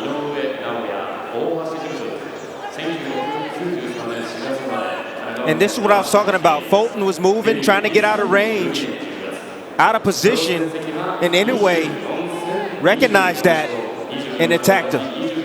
Inoue very successful with the jab in round number one. He had an 11-3 connect advantage overall, but Inoue with his jab landed 50%. He was 5 of 10 with the jab in round number one. Tess, he's throwing an up jab, a vertical jab to split the guard of Fulton, and also an up jab. It's coming from a different level underneath the guards of Fulton. Right back to it. There it is again. And there's the first right hand that is able to land. And he comes with it again, and then a 4-punch combination that included a left to the body from Inoue. The speed and power is real. The speed and the power of Inoue is real.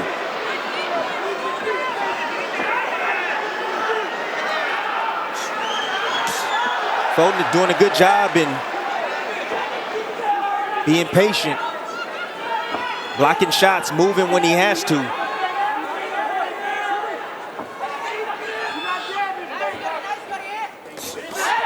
Double jab, comes upstairs with the right hand.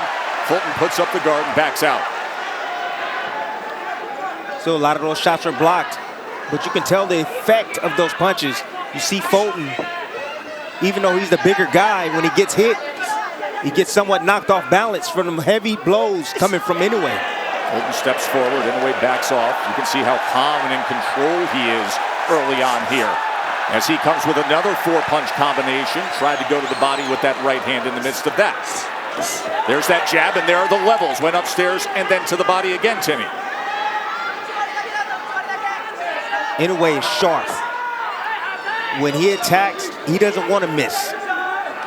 He wants to make every punch count. Fulton's having a hard time finding his range and getting any offense started, really. It's the quickness and sharpness and speed of Inoue that's giving him fits. Like a viper, that striking ability. Very, very twitchy fighter is Inoue. And it's the speed at which Inoue closes the gap Fulton's having a hard time with. Right now, Fulton on his bike, just trying to avoid shots from now. Double jab, right hand, then pauses and brings the power right hand around it.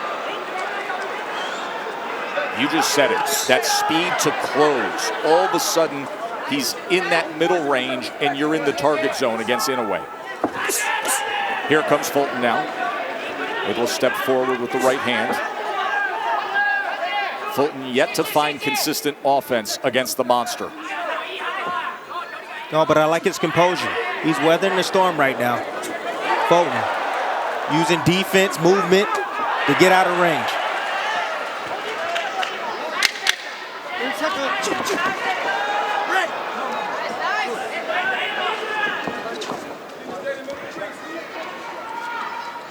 End of 2 in Tokyo. We got some time, got a lot of time left. Test, a lot of rounds left, but I'm just telling you right now, Inoue's making this fight look easy right now against Fulton. Let's see if Fulton can turn it around. He needs to mount some sort of offense to get some respect from Inoue. Key word, respect. Talks about being the bigger man, the intelligent fighter. And he wants to show that he's tough. Well, you got to show you're tough while still being intelligent. You see the shifting game plan That's already. Right hand over the top, Timmy. Yes, but you see the shifting game plan. Now Fulton now is looking to fight on the front foot now. He's looking to attack. Inching forward against the monster. See if he can work behind that jab.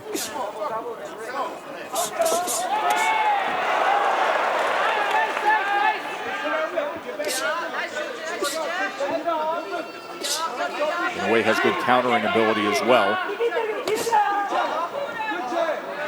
Goes to the body again with the jab. That has been a point of emphasis early on, and then the right hand up top. Partially blocked, Tess. Partially blocked. 1-2 from Fulton.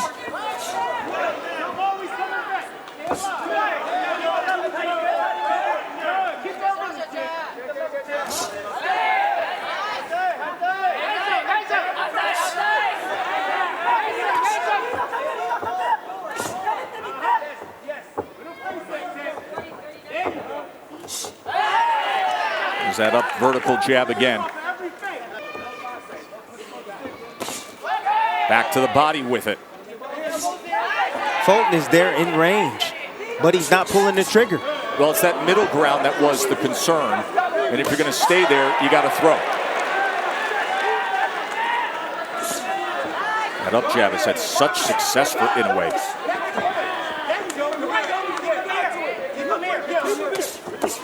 Now an opportunity as Fulton was able to get to the inside and back to range.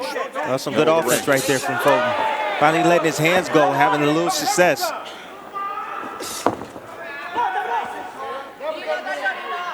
Fulton's doing a little bit better moving forward. He just got to let his hands go. He's in range, but he's just sitting there, sitting still. I think he's afraid for what's going to come back. The speed is too blazing fast.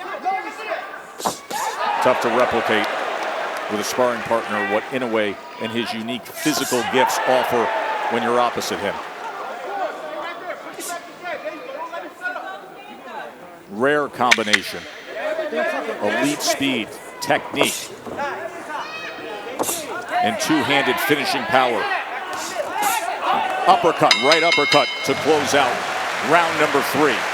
Stephen Fulton, 2 Philly guys, and they take great pride in being from Philadelphia, AKA the bottom, West Philly. Stephen Fulton is detailed having to survive a rough childhood and how it has defined him in so many ways. You see the total body punches Inoue with an 11-2 advantage. He has been increasing his work rate as the fight has moved around in the early stages as he comes with 2 right hands to open up this 4th round. He had 11 total punches in the 1st round, landed 15 in the 2nd, 18 in the 3rd, but he threw 56 punches in that last round compared to 28 in the 1st. So he's picking up the productivity as well. See, I like that inside work from Fulton. In the inside, banging on the body of Inoue, getting a little physical on the inside. Fulton has a lot of confidence in his ability as an in-fighter. Good right hand. Right hand from Fulton. Catching Inoue, trying to get out. Came straight back.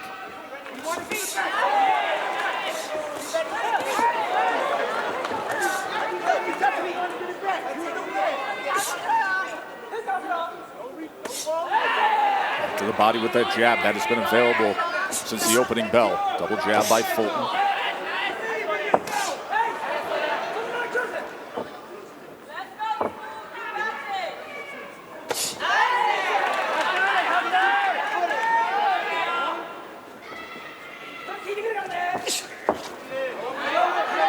Not sure about that all the way out, all the way in stuff. Fulton is standing mid-range, not doing anything. Inoue's beating him to the punch. He's there. He's there, but he won't pull the trigger test. Inoue has that kind of power where he can punch through the defense as well. You've seen that a few times. Now showing the levels with that jab again. Consistently going to the body with that jab is Inoue. Fulton's getting outboxed. He's getting outboxed, and he's supposed to be the superior boxer. Well, we get so enamored with the power of Inoue and the results. He is a supremely intelligent boxer as well. Good combination from Inoue. More blood coming from the nose of Scooter Fulton. It's not working for him at that distance. Fulton's going to have to make some changes. Going to have to make some adjustments. He's going to have to take the fight on the inside. That comes with a certain risk to be more offensive-minded against the monster. As he does for a moment, does Fulton. Then backs out with his hands up.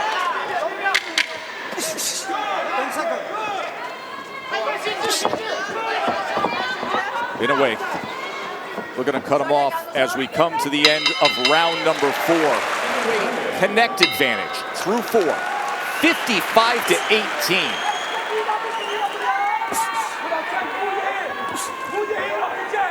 What's the change that needs to take place for Fulton, Timmy?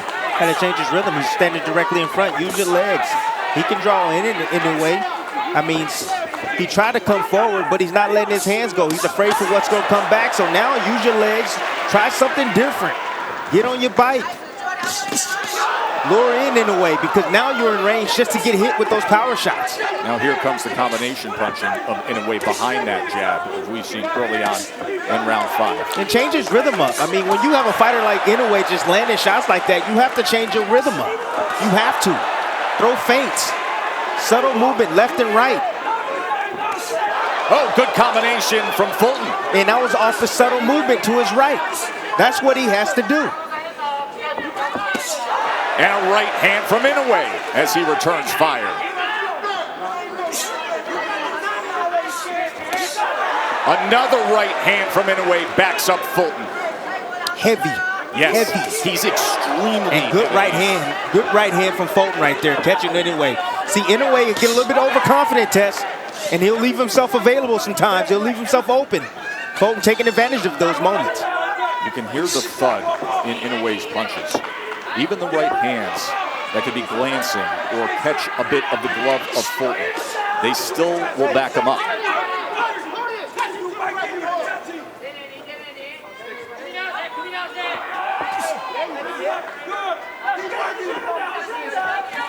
Comes a point where the bigger man has to act that way. And if you're Stephen Fulton, you've talked about that dog in you. You've talked about the level of toughness that you can display. Have to show it in the middle rounds.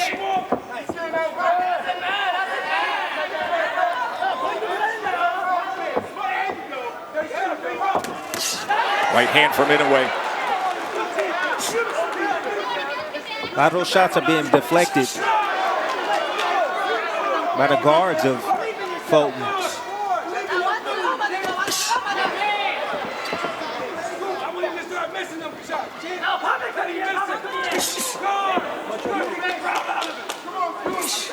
It's a better round for Fulton. I don't know if he's gonna win this round, but I know this is a better round for Fulton. He has to commit to the offense. Has to commit to it. And even what is, quote unquote, a better round from Fulton, he's being outworked by Inoue in both punches thrown and punches landed. As Inoue gets him up against the ropes here in the closing moments, throws another combination. End of 5.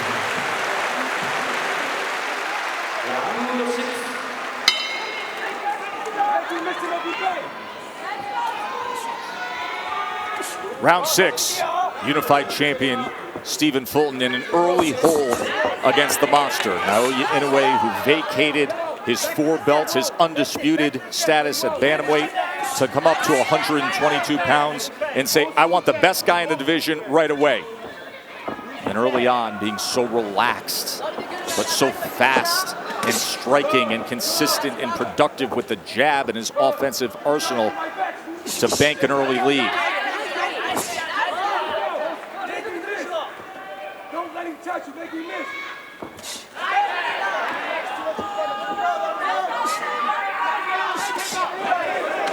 Inoue looking for that counter right hand over the jab of Fulton.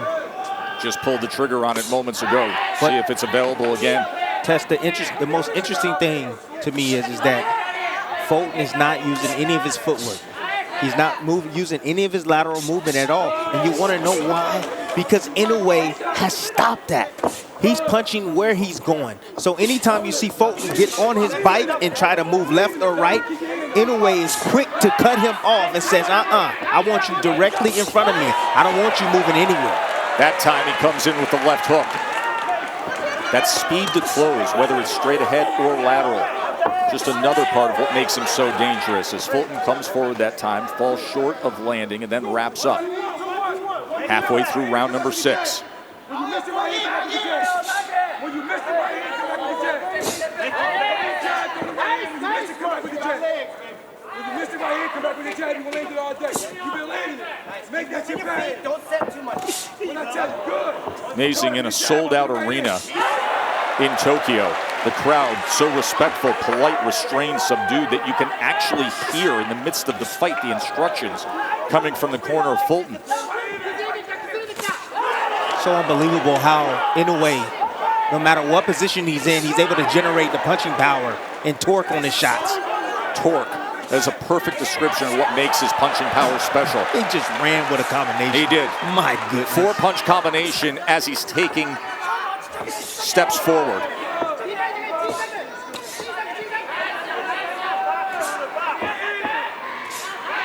It's that jab. It's been the key. It's been the key. It has been the key. Ooh. That right hand hurt Fulton. Buzzed him for a split second. But you know he's in tremendous shape, so he recovered quickly, getting back on his jab, trying to establish his own offense, but getting himself out of position. Short left hand chopped down here at the end of round number 6. Fulton trying to exchange on the inside. Something's got to change for Scooter. Stephen Fulton's got to find an answer. And you know, when it comes to power, this is a world champion that only has 8 knockouts, the 5th lowest knockout percentage among current world champions.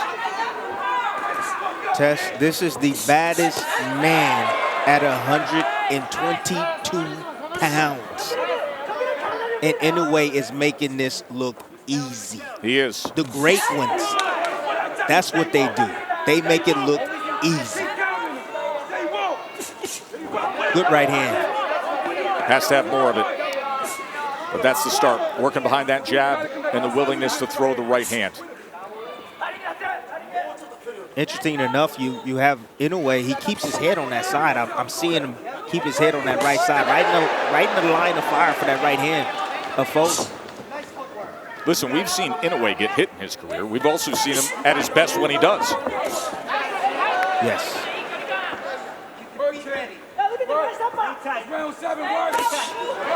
Short check hook that time. Check hook that time as Fulton crossed the threshold. The jab for Inoue. There's Fulton on the inside, coming wrapping around the guard with that right hand. And Inoue comes right back at him. Returns fire immediately. A lot of those shots deflected. Good defense from Fulton. I've been amazed with the way he's been blocking a lot of the shots, deflecting a lot of the punches from Inoue. Some stuff was getting in, no doubt. But I'm amazed how well he's taking these shots from Inoue.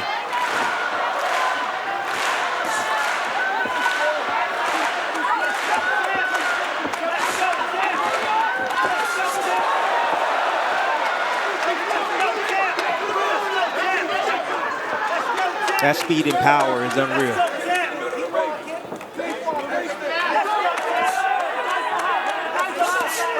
Good right hand over the top. Counter right hand from Fulton. Back to the body from Inoue. Folks said that was low. Inoue said, get out of here. And see how comfortable Inoue is right now as he's trying to cut off the ring and close the gap. Overhand right. That's the one thing about Inoue.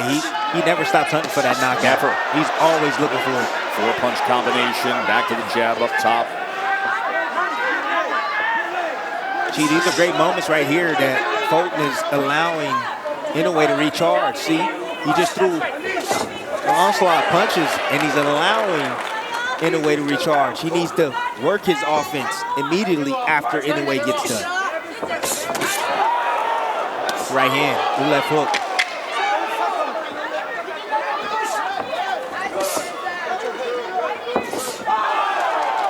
The jab. And that jab. A snap back the head of Inoue, a high number of total connects. First time he hit double digits tonight in Japan. 13 of 38 in that last round.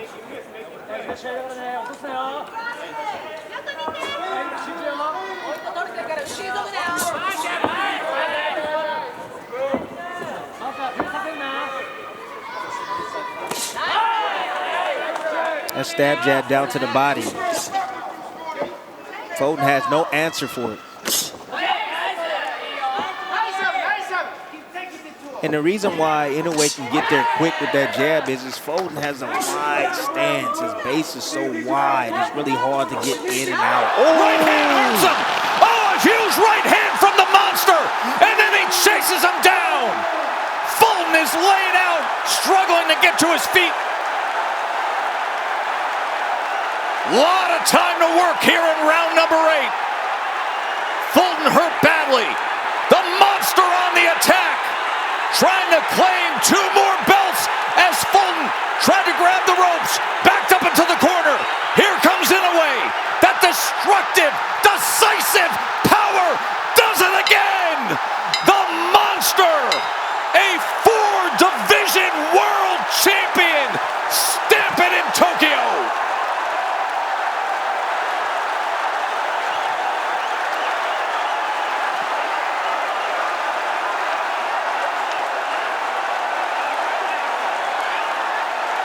We sometimes overuse the word greatness in boxing. Not here, not now. That is greatness. Greatness. Naoya Inoue is doing things and doing them to great fighters. His run from 108 pounds to 115 to 118, and now this, that way, against an undefeated, unified, skilled champion. You are watching greatness in his absolute prime. Knockout victory, Naoya Inoue. Ladies and gentlemen, we have the time. 1 minute 14 seconds in round number 8. Our referee at charge, Hector Afu, stops the contest. He is the winner by way of technical knockout. He is still undefeated, and now a 4-division world champion and the new WBC and WBO super bantamweight champion of the world, Naoya the Monster Inoue. Tim, you used the word earlier. Torque. His ability to have viper striking speed and nearly flawless punching technique to deliver the two-handed finishing power. It showed up again, and there was nothing Stephen Fulton could do about it. Nothing he could do about it. He was having his way. Level-changing jab right there. Brought the eyes down of Fulton. Right hand right over the top, and here's the finish. One of the best finishers in boxing, if not the best. Just an onslaught of violent, vicious punches by Naoya Inoue. The initial right hand was so damaging, but then to see the consistent attack, headshot after headshot. Introducing to you first on my right, he is the unified super bantamweight world champion, fighting out of the red corner, wearing white trunks with red and blue trim, hailing from Zama, Kanagawa, Japan. He weighed in at 55.2 kilograms, 121 3/4 pounds. He is undefeated in his campaign in the ring with a sensational record of 25 wins, no losses, 22 big wins coming by way of knockout. Tonight, making his 21st consecutive world title appearance and seeking his second undisputed crown, here is one of the acclaimed and renowned stars of boxing and pound-for-pound greats. Ladies and gentlemen, please welcome the 4-division world champion, the hard-hitting, undefeated, reigning and defending WBC and WBO super bantamweight champion of the world, introducing Naoya, the Monster Inoue.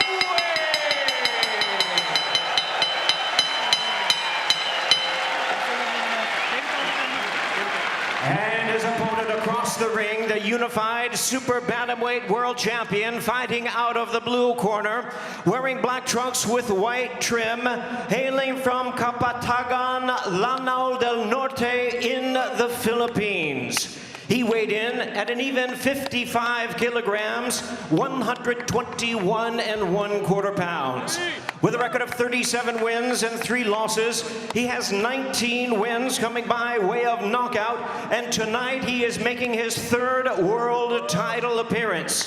Ladies and gentlemen, please welcome the 2-division world champion and the battle-ready current and defending unified WBA and IBF super bantamweight champion of the world, Marlon the Nightmare Tapales.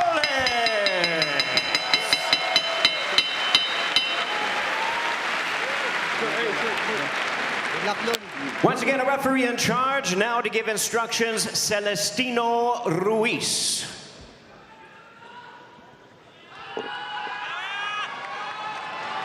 guys, I gave you guys your instruction in the dressing room. I expect a clean, fair fight, start to finish. Anything right here is low, same thing right here. Anything between these lines right here is low. Good luck. When asked, why don't you take a tune-up, Inoue said, I don't have the mental strength to take tune-ups. I need maximum motivation.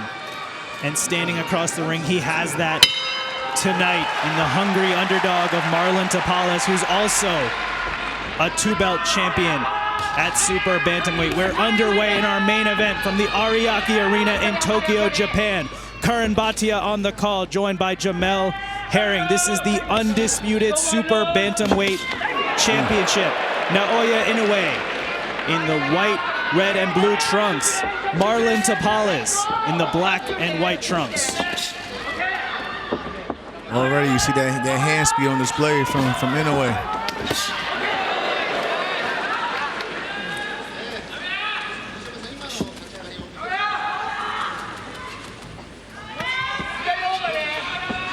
Right now, Tapales is making the mistake of just sitting in front of him too long, because Inoue has explosive power, and any minute he could just dart out with a solid 2 shots down the pipe. You saw Inoue with a quick right hand, and there again, Jamel, it's not just the power, it's the speed that Inoue possesses. That's what I mean. You can't just sit there and right in front of him looking at him, because just like shots like that, like I just said, 2 shots down the pipe is all he needs.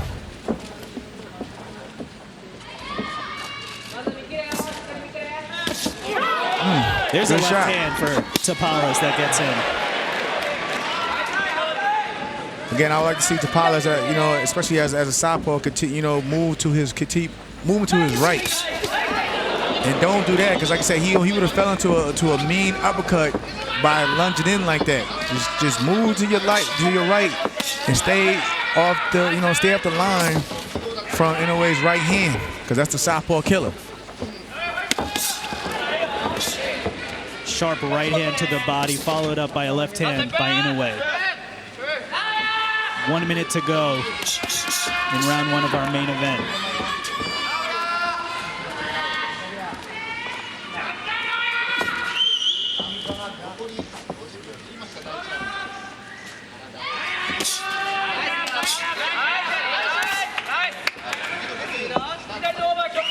And we see a measured approach here from Tapales. Remember, Inoue said, I hope Tapales comes out aggressive. It excites me. That's the most dangerous part. Yeah, and he's known for mainly his punch output at times. You know, so that's what Inoue is probably looking forward to, of him getting aggressive. But again, that's probably the wrong thing Tapales wants to do, because the more aggressive you get, the more openings you create. You create for your opponent.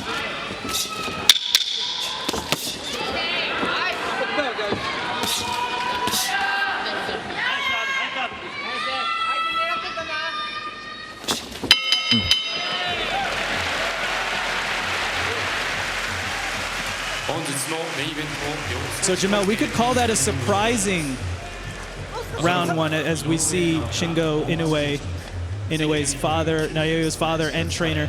There's the left hand that landed for Tapales. Nice, it was an interesting game plan, right? Come out a little bit more conservative, work on your timing a little bit. You see right there. That's what I mean. When he fell in though, and he got caught with that uppercut. I mean, they both shared, you know, had their little moments, and it's pretty much still a fill out round. But again, I like to see Tapales, you know, just use lateral movement. You don't want to stand in front of a man that has a dangerous right hand. And on top of that, he also he has to, in this fight, he's gonna have to pretty much guard that liver, because, you know, it's another weapon that Inoue can use is that you know, that left hook to the body. We've seen many fighters dropped by body shots by the dangerous Naoya Inoue. Round 2 underway here. You know, yeah, just, you know, upper body movement, little short steps. You don't gotta exert too much, but you have to do something. You have to do something in front of your opponent. Even if it's just subtle movements, you know, feints, stepping over, but what you don't want to do is stand in front of him, because, like, again, we've seen him explode out with a 1-2 and you know, end fights early with just that combination.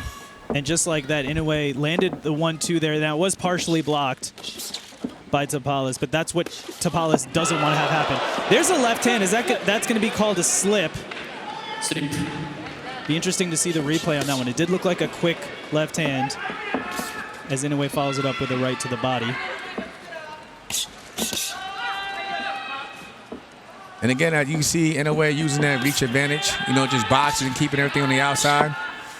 Basically, you probably trying to bait him in to fall over that lead foot again, and before he lets go of that right hand.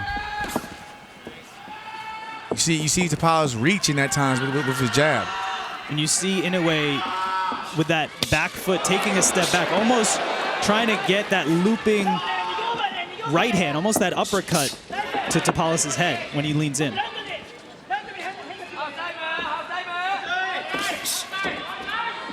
Halfway through this round 2.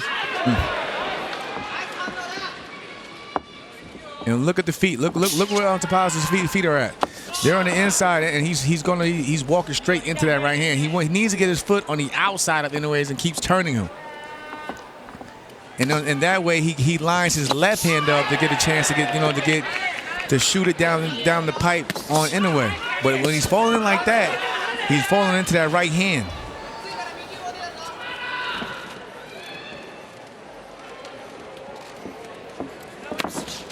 See, his head is going right in the direction of that right hand. He doesn't want to do that. That's where he doesn't want to be. And one thing that gets forgotten a lot with Inoue, we see the highlight reel knockouts, but the defense, and you see the left hand there covering the head. He's been called twitchy before, but in a way, it's his ability to parry, to disrupt punches coming towards the head. See how he fell in?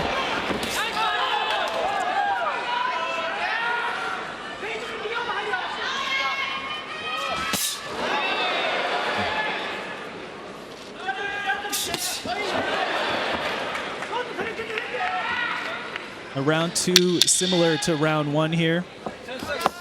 Nice jab from Tapales.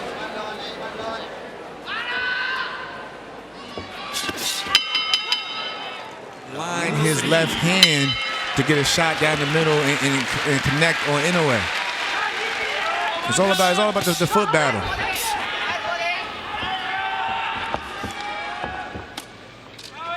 But that right there is still like no, because you're just a sitting target. And here comes Inoue. Those punches are partially blocked, but they are backing up Tapales. And, you know, Inoue right now he's trying to create an opening. He's not looking for one shot. He's letting his hands go. You know, nice shot to the body. He's trying to create openings if he can. If Tapales won't give him one. Like again, he was probably expecting him to come aggressive, but if he doesn't see that, you got to go to plan B and, you know, create openings of yourself. The speed of Inoue. Nice shot to the body. Brings the punch back, and then he lands one at another angle so quickly.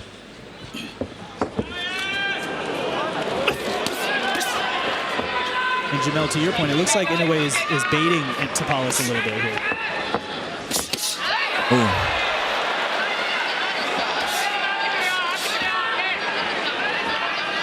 Doubling and tripling up the jab is Inoue. Nice jab.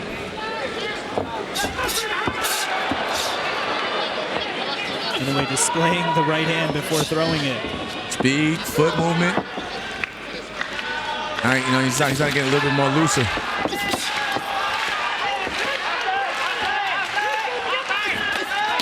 Nice body shot from Tapales.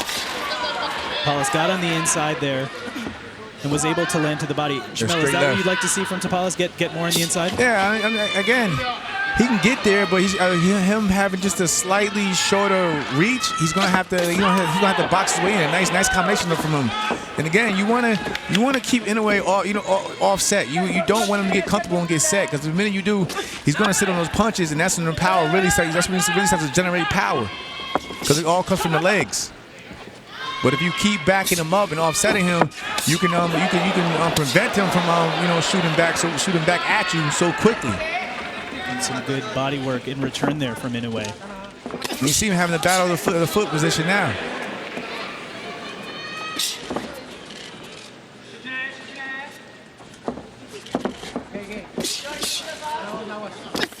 See?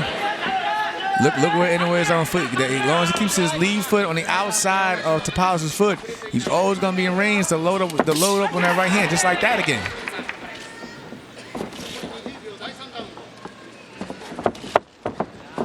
And that's just good technique. And knowing when you're out in the ring. Both men exchange glancing blows to the body.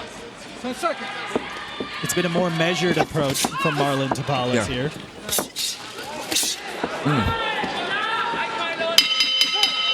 Outside, but Inoue is preventing that. What can you do to try to counteract that? You could take a half step back and then go back to circling. Especially if you find your feet always getting caught up, just take a little half step back and then keep circle to your right. You see Inoue. Just like that. You see he was on the outside. And he did well. He had his moments in that round as well. You saw Inoue there baiting his opponent, showboating a little bit. He's been known to do that, even though he is a very humble fighter. When he's in the ring, he always puts on a show, and he's doing that tonight at the Ariake Arena.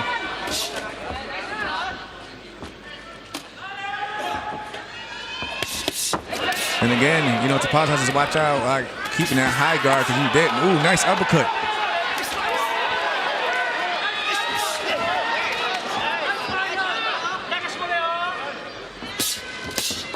And I was just saying, that high guard times you don't always see everything coming at you.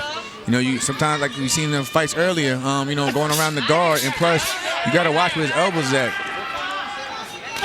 Meaning, Inoue can take that. He can start, targeting under the elbows to the body. So you got to start watching out for that as well.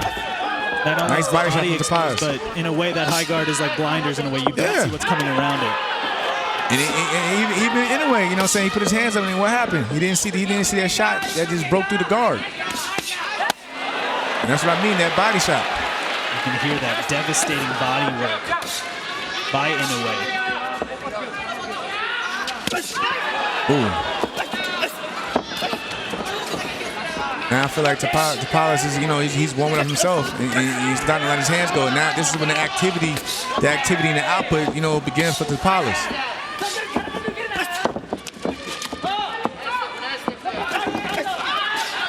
Nice work from Tapales. Like again, he wants to keep backing up Inoue to keep him offset. But the minute he gets like that and lets Inoue plant his feet, he's going to generate power. And you have to give credit to Tapales. Yes, he's the underdog, but he's also a unified champion in this division. He's not coming in like we've seen previous opponents of Inoue do and not trying to engage. And again, I like the game plan that Tapales is doing though in terms of the body. Nice right hook to the up top. He's going to the body, to probably take away some of that power of Inoue, but he has to be careful. You don't want to get greedy. And here comes Inoue. 2 right hands to the body, left hand upstairs. Inoue making his presence known in this round 4.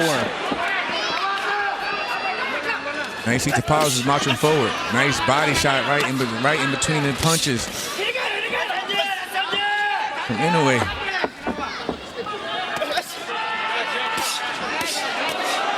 These are hard shots by Naoya Inoue.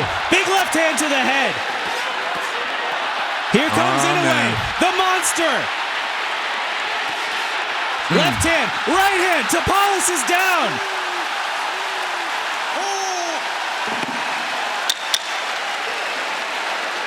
5 seconds left in this round 4. Can Tapales beat the count? He does.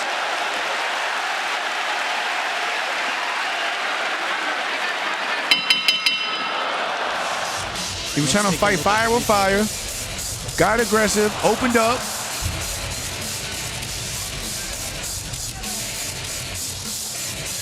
Didn't see the shot with the high guard. Came around the guard. Put him down.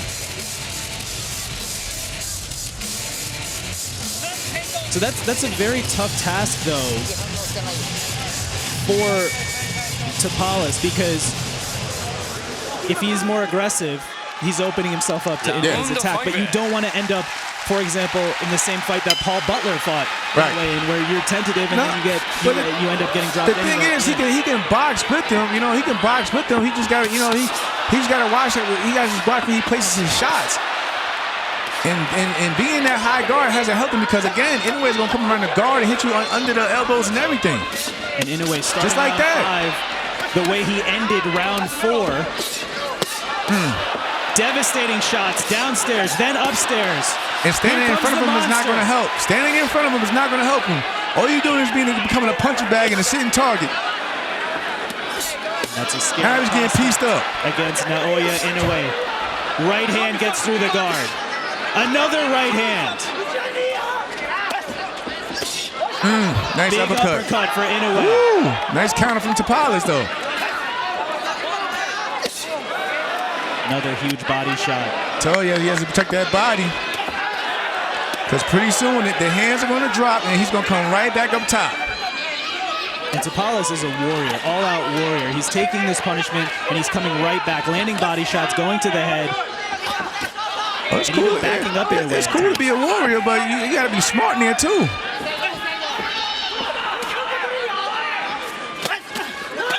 Nice counter from Inoue. That was nice. That was nice from Tapales. Tapales lands a sneaky. Another one. And another one. Here comes Marlon Tapales. Ooh. Man. Back and forth, one of the most competitive rounds of the fight so far.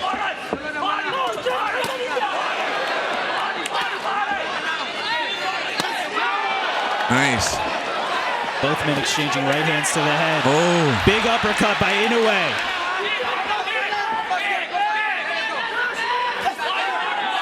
I like what Tapales is doing at times, but when he throws his shots, he just stands right in front of him, and Inoue comes right back, and that time's a harder shot. So he needs to get in and just take a step over. You can tell those body shots are affecting Tapales. He motions to the right hand gets through for Inoue. Good counter. And again, just standing in front of him. He needs to do something. Feint, turn, something. It's not where you want to be if you're Marlon Tapales. Oh, nice. I love that uppercut from Tapales, though, because it's breaking the guard of Inoue. Nice. That's what I mean. Get yours and go. Head movement. Get under the shots and everything. But don't just stand in front of him after you throw your shots, or just walk in straight to it with your hands up. Incredible action in this round 5. He just has to be smart with his defense. Round 6 underway of this undisputed Super Bantamweight Championship. Naoya Inoue in the white, red, and blue trunks. Marlon Tapales in the black and white. Karan Bhatia on the call, joined by Jamel Herring. The Ariake Arena in Tokyo, Japan is playing host to this matchup. And you can hear Tapales' team jab to the body. Nice left hand from Tapales. Tapales has Inoue backed up now. Ooh! And you hear him saying the corners, he don't like the body. Tapales, go to the body.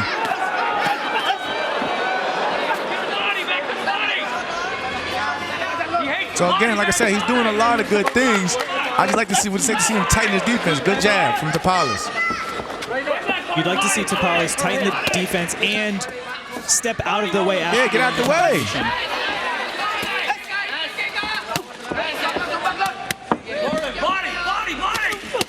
Ooh, I know a lot of those are blocked, but you can hear just the pop on them on the end of those shots from Inoue. Now Inoue, as you can see right now, he's setting up traps because he knows Tapales is being aggressive, so he's taking that step back and he's trying to get him catch him coming in. Halfway through this round 6, Inoue said he hoped Tapales would be aggressive. That would excite Inoue at that prospect. And Jamel, you're explaining why that's going to give Inoue openings. Again, right now, I would like to see Tapales, starting to move again, start lateral movement, keep turning. Tapales abandoned movement shortly and took 2 to 3 right hands upstairs. But it's like I said earlier, if you know, he got caught, but he's coming out with his hands down. But it's like I said earlier, though, whenever he pretty much offsets Inoue and keeps backing him up, that's when he finds success. When he just stands in front of him and tries to go toe-to-toe, that's when he runs the risk of opening up, getting caught with something big. And there is something big from the monster. Varied attack, downstairs, upstairs. You gotta keep backing him up, though.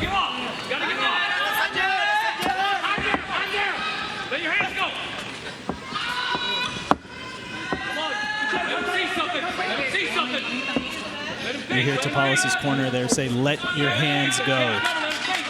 That's what Inoue wants. He wants me to do that. Get your body now. Get your body. Get your body. Get your body. Oh!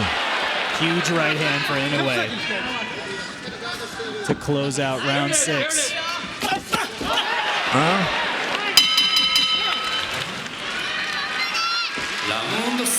But Tapales, he's in this fight. He's definitely in this fight, though. Halfway through our undisputed Super Bantamweight Championship, Inoue did score the knockdown in round 4.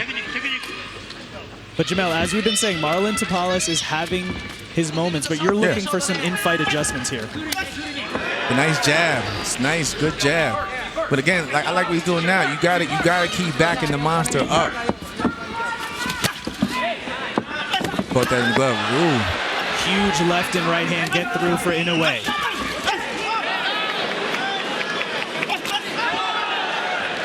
Again, Tapales, he's having his moments. Again, nice. Nice lead jab there. Surprised Inoue. Inoue even impressed him. He gave him his prop.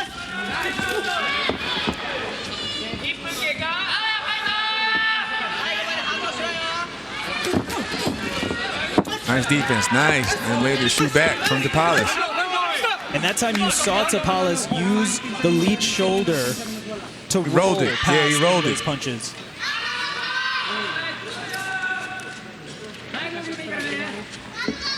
He's stepping over. That battle of that front foot, that's so common when an orthodox fighter fights a southpaw.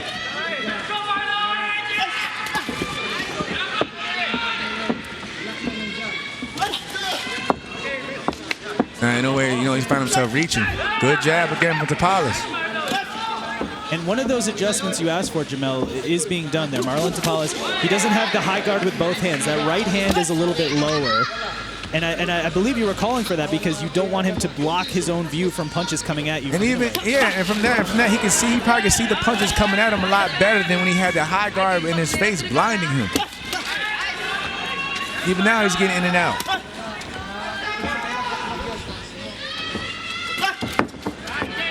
Now Inoue is going to have to probably make some adjustments of his own now, because he's seeing that he can't get to him with that right hand. So he's probably going to have to, step. He can't just look for 1 or 2 shots.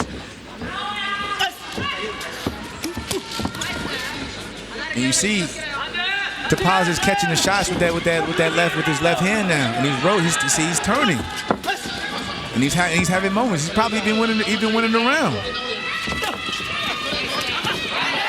Just got caught. Big right hands there. Just got caught though, the but third was the most powerful. It definitely got Tapales' attention.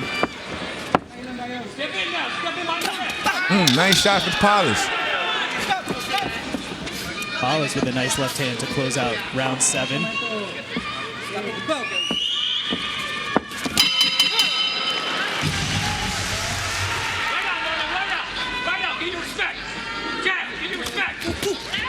Round 8 underway. Last round, we heard referee Celestino Ruiz say to both fighters, "Watch your feet," and it's been a battle of geography the whole night. See? Nice jab from Tapales.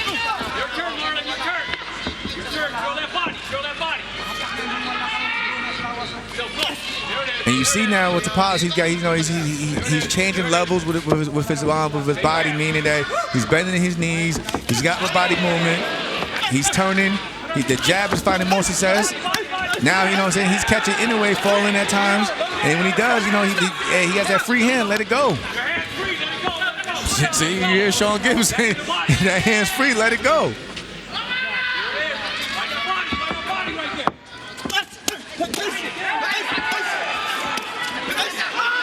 Oh. He has to be careful on the inside because you don't want to get greedy and forget about your defense, because that's when you get hit in between the shots, you don't see it coming.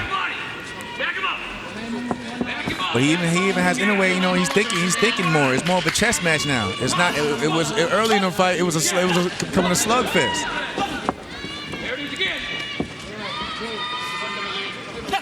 That's what you want to see in an undisputed fight. 2 fighters making in-fight adjustments. And Marlon Tapales has been able to find some success here in the middle rounds.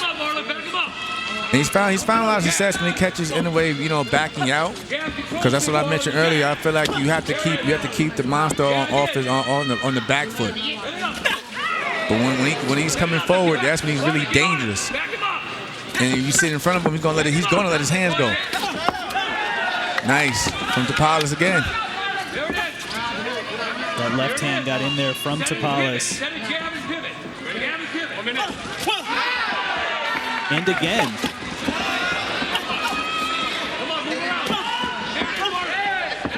It's also, Jamel, you mentioned Tapales lowering that right lead hand. It also allows a different angle for him to throw the jab that Inoue may not be expecting. No, like I said, he'll dip, but he'll shoot the jab upward, and it'll catch Inoue off guard.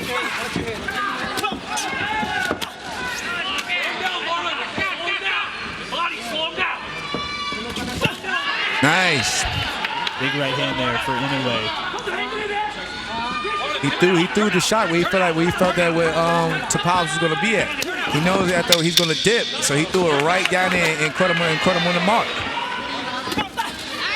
Nice counter from Inoue.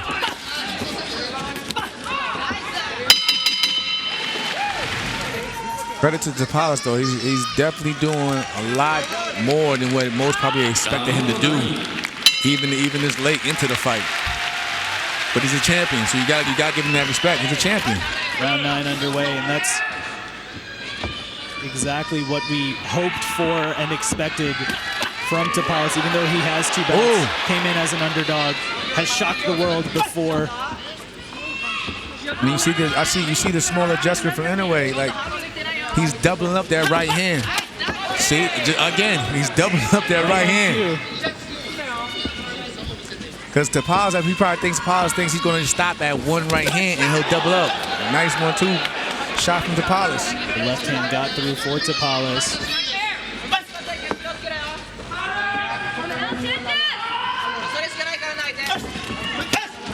Nice combination. And right now, this distance, this pace, right, is working for Tapales.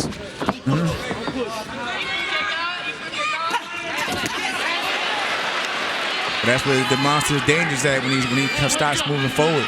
So Inoue does that. Gotta back him up. Keep backing him up. And keep turning.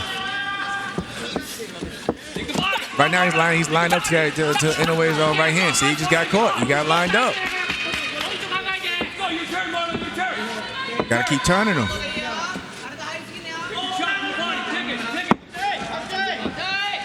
And there you see Tapales getting on his right foot on the outside of Inoue's lead foot. But he has to watch. I know he has to watch it. Even because when he shoots that jab forward, he shoots right. He falls right on the inside of Inoue's feet. Get closer. Get closer. Your turn, right to the body now. You gotta back him up. Like Sean, you hear Sean Gibbons saying, you gotta back him up.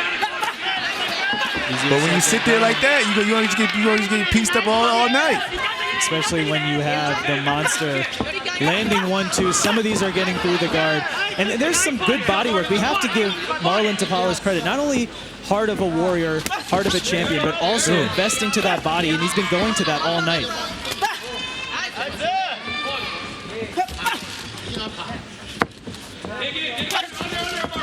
Nice jab from Tapales.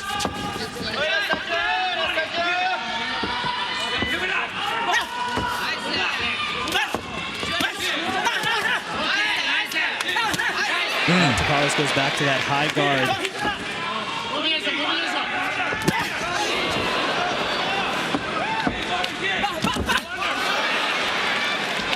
Two jabs and one big right hand for Inoue at the close of round 9. Good body shot from Inoue under those elbows.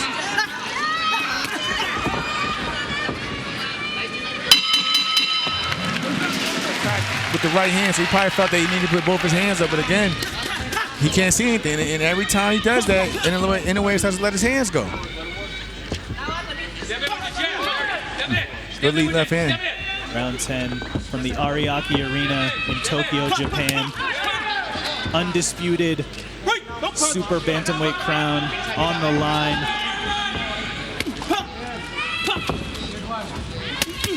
Inoue certainly having success, but Marlon Tapales showing that he belongs in this ring. He belongs with an opportunity for himself to become undisputed. Making in-fight adjustments. Times frustrating Inoue. And you notice at times when he puts his hands up like that, Inoue would throw a shot and then he'll, Big right hand there, backed up Tapales. And can he beat the count?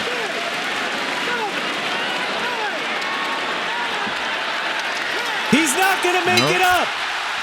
Naoya Inoue makes history. The legend of the monster continues to grow. Oh, absolutely. But again, like I said, give him credit. He stepped up to the plate. Most probably didn't even think he would have did as good as he did tonight. That big right hand for Inoue. Number 10, a referee in charge, Celestino Ruiz, reaches the count of 10. He is the winner by way of knockout. He is now the undefeated, undisputed super bantamweight champion of the world, Naoya, the Monster Inoue.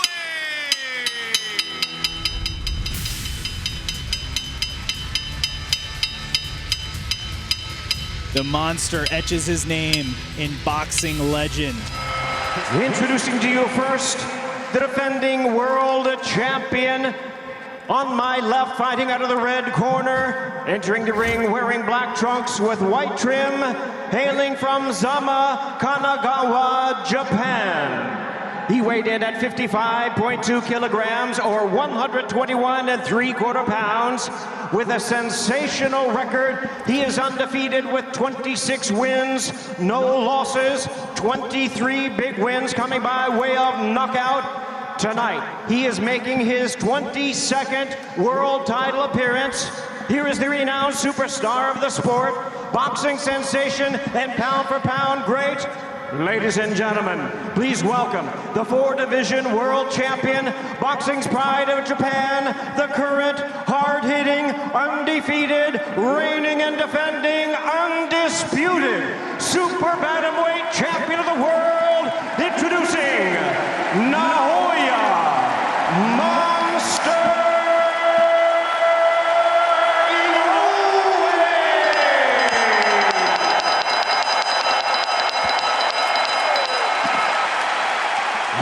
opponent across the ring tonight, fighting out of the blue corner, is the challenger, wearing black trunks with gray trim, proudly representing his home of Tijuana, Baja California, Mexico.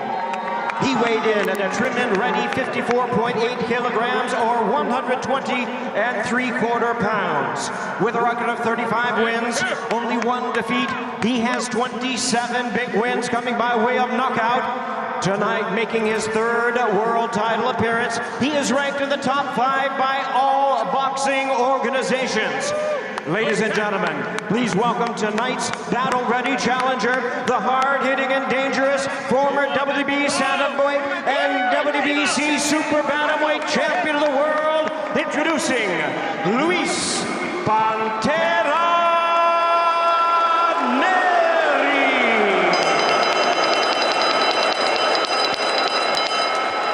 Once again, a referee in charge. Now to give instructions, Michael Griffin. You men receive my instructions in the dressing room. Protect yourselves at all times. Touch gloves now, men. You're boxing at the bell. God bless you both. Touch gloves. Joe Tessitore and Tim Bradley here on the call for the undisputed junior featherweight championship. Luis Nery, Naoya Inoue. Timmy, as much as we'll always have our jaws dropped with the explosive power of Inoue, he is also a calm fighter, confidently calm. He has exceptional footwork. He's sturdy.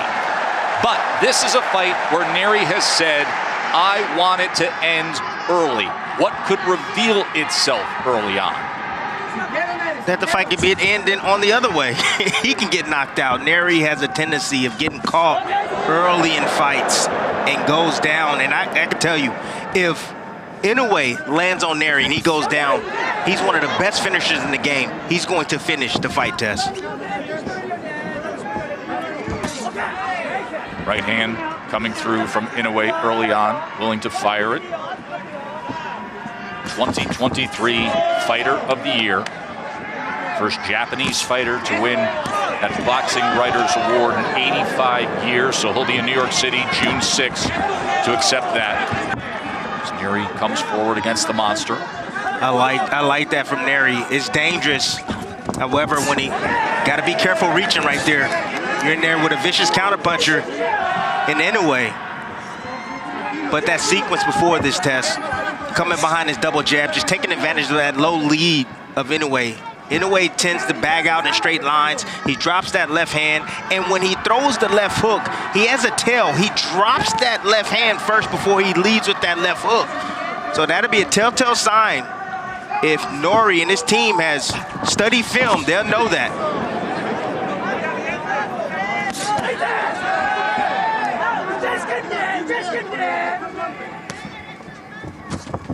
Nery right now doesn't seem spooked by the punching power. Oh! There it is! Inoue goes down!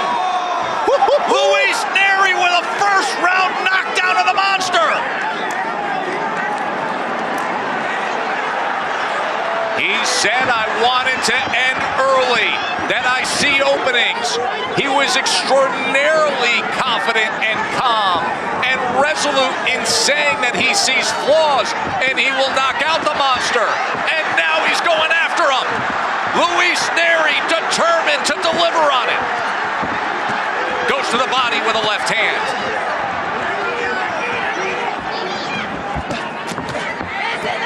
Now on the inside, Inoue covering up, tries to deliver a right hand of his own, an uppercut. Comes through, but Nery unaffected. He keeps punching. First knockdown suffered of Inoue's career. Of course, he was cut and damaged badly against Donaire. Fought through a broken orbital bone, a dislocated right hand. But now, new adversity faced for Naoya Inoue.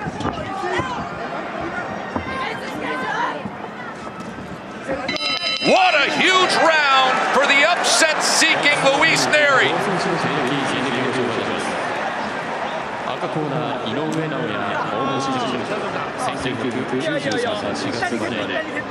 In the inside right here, you see Nery set up the shot. See the small uppercut right there, but you see when Inoue tends to throw one hand, that left hand, the opposite hand tends to drop. Poor fundamental habits right there from Naoya Inoue. You can see it in his previous fights. He drops the opposite hand every time he shoots. If he shoots with the left, he's dropping the right. If he shoots with the right, he's dropping the left hand. And right there, Nery making him pay for that mistake. It's a common mistake of Inoue.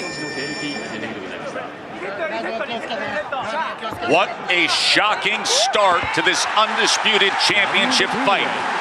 Remember, Nery said in the lead-up, I've watched all of Inoue's fights. I think he's completely overrated. I see flaws. His weak point is he opens up. I will take advantage and come right in, and he did. Knockdown scored in round one. Let's take into account that Nery is a veteran in this weight class. Been in this weight class for about, I believe, a couple of years now, Tess. He's the bigger, stronger fighter. He's fought at 118. Now he's at 122. He's the bigger man in there. And he seems to be the stronger man as well. Of course, the titleist at 118 and 122. And now, how does the monster react as he goes back to the jab? As you can hear this massive crowd in Tokyo trying to rally support for their hero.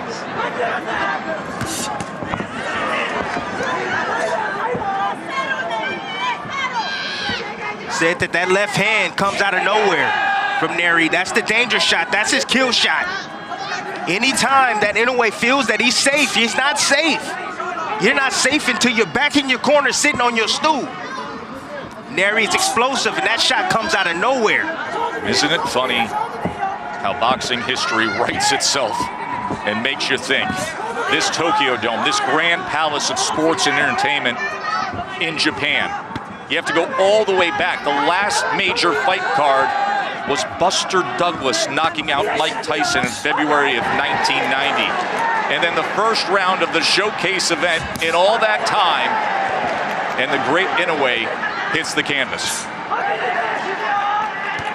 Round number two. In that first round, Nery landed 10 power punches of his 15 total connects. See, but Nery short left hand flooring Inoue. But Nery seems to be changing up his attack, Tess. Right now, he's trying to be patient. He's trying to catch Inoue out of position. When Inoue commits, he's out of position. Oh, there it is. Inoue returns the favor. Lunging forward. Nery came forward, overextended himself, and the monster caught him. Knockdown scored from Inoue.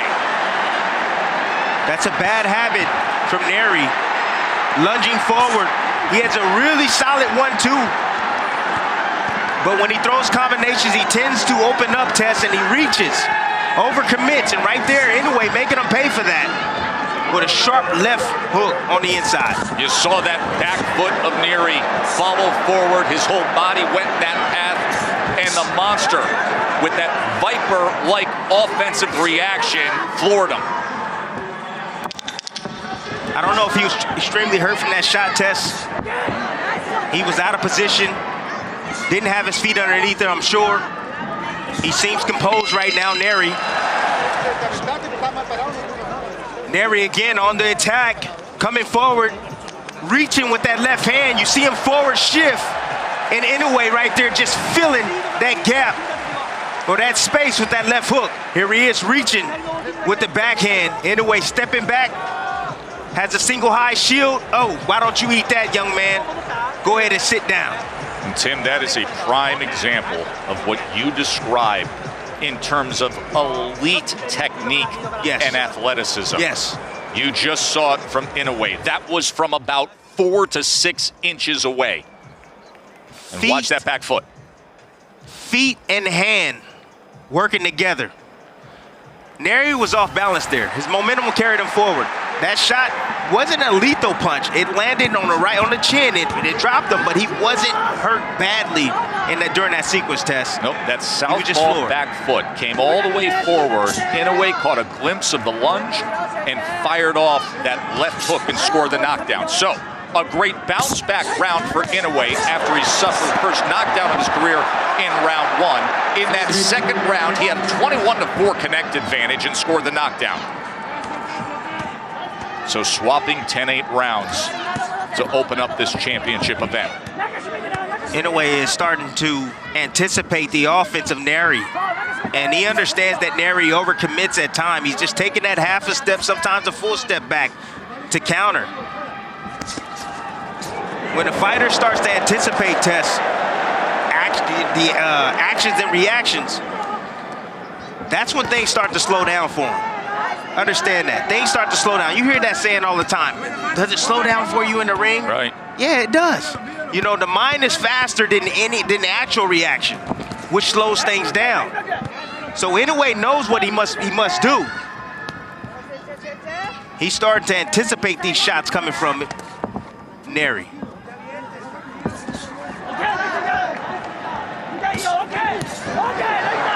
This combination from Inoue. And now he goes with that right hand to the body. Remember, it was a body shot that caused Nery's only defeat of his career. The technical prowess of Inoue right now, and the speed, the coordination, the punch placement right now is giving Nery fits. Nery understands that he can't compete with that. He's looking for that single shot. He's looking for Inoue to make a mistake to make him pay. If Inoue gets overconfident and throws too many shots and get a little bit greedy, there's a chance for Nery to be able to land his signature punch, which is that left hand test.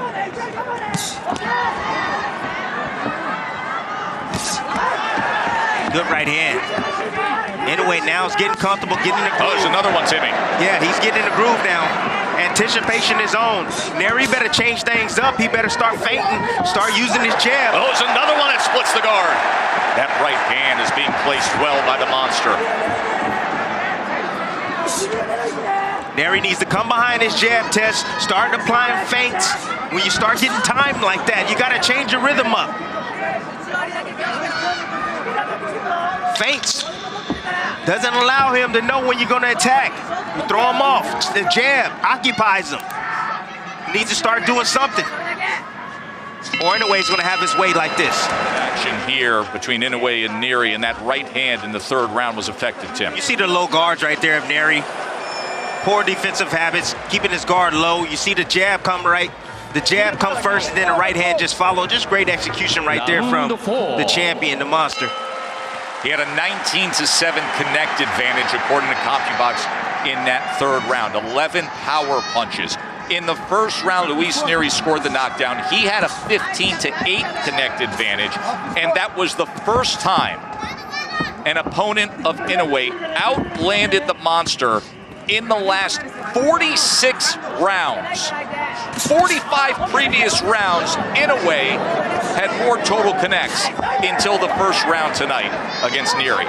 Nery's gonna have to compete with that speed. He's gonna have to compete with it with timing. Timing has a way of beating speed, placing those shots in between the shots of Inoue. And he's gonna have to prevent that bomb from coming, Tess. His defense has to get better. He has to be responsible after his offense.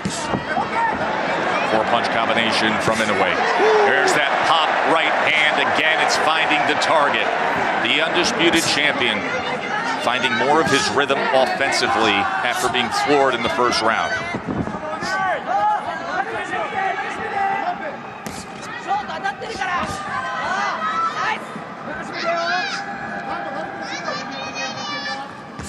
Inoue seems to be softening him up right now. He's just taking advantage of those poor fundamental habits. Oh, look at this! Little showboat, trying to draw him in and then firing off. Again, told you defense got to be on point when you're facing Inoue with the speed, power, and accuracy that he brings to the table. Nery is taking these shots well, though, Tess. But for how long? That's my question. For how long can he take these shots coming from Inoue? Nery suffering the 5th knockdown of his career earlier tonight. It came when he lunged in, overextended. Inoue met him with the short left hook.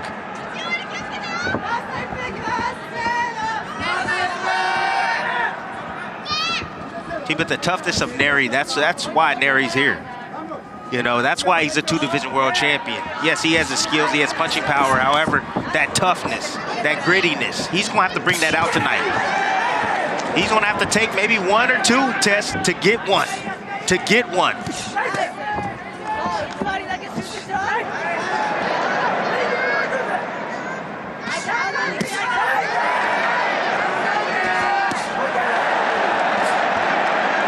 You can just see Inoue right now just weakening up Nery, weakening him.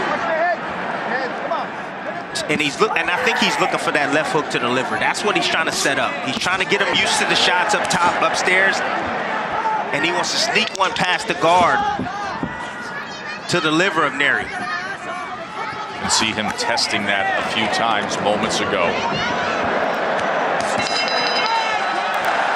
Sometimes you get a little bit bored in there. You know, when guys don't want to open up, you know, he'll showboat a little bit. You can start to see some swelling around the face of Luis Nery. There are the total body punches. You say look out for a body punch that could do damage with a setup from Inoue. Round number 5.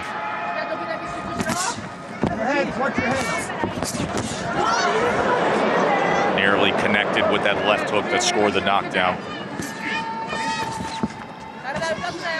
He had a positioning of Inoue, top notch.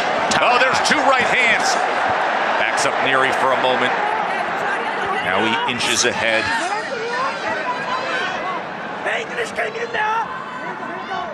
See, positioning is the placement of a boxer compared or in relation to your opponent. You know, when you're facing the southpaw in his open stance battle, of course you need to have lead foot dominance. Inoue, he's having his way with the lead foot. Nery is constantly moving to his left towards the right hand. That's why he keeps eating those right hands. Good right hand returning fire. Nery stepping forward and Inoue welcoming that. There is a certain sound to the combination punching of Inoue that's very distinct. Nery's starting to sell out already. He's selling out, Tess. He understands that he's outgunned. He knows he can't beat him on the outside. He's too quick, too accurate with his shots. He's trying to close the distance now. Trying to get on the inside.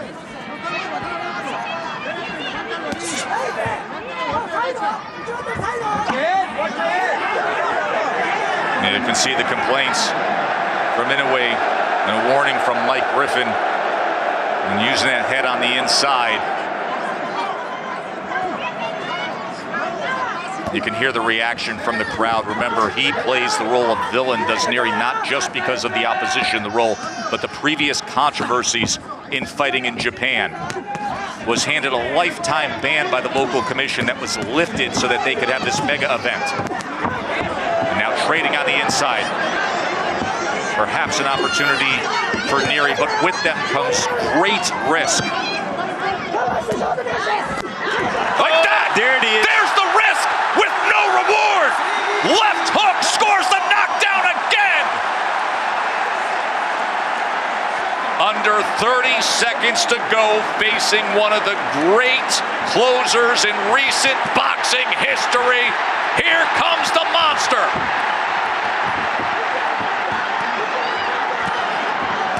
Right hand, stood up to it for the moment.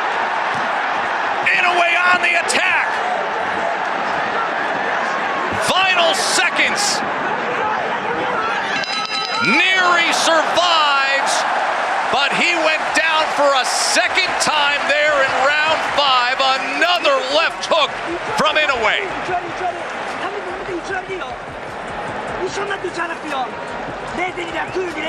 Being calm in the storm. You see right there, just found a little gap right there. Lead hand is down of Nery on the inside.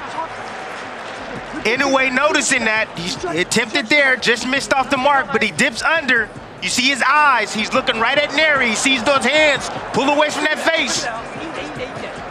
When we talk about punching technique, Tim. Look at this. When you talk about the ability to turn a punch over in the last few inches of the delivery system to create torque and power, all-time great power for the weight classes that he's been in. That's an example. Here we go.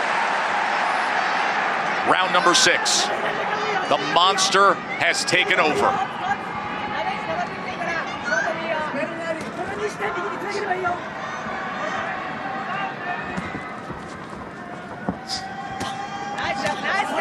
An undisputed champion against a former champion.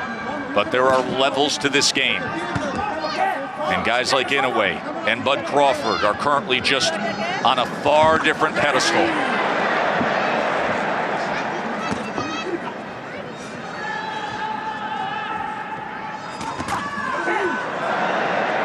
That speed and quickness, Tessa, you alluded to it.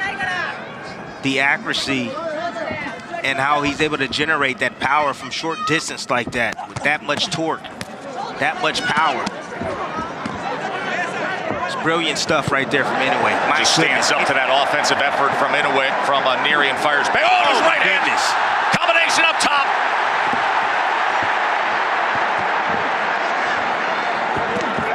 This almost over, Tess.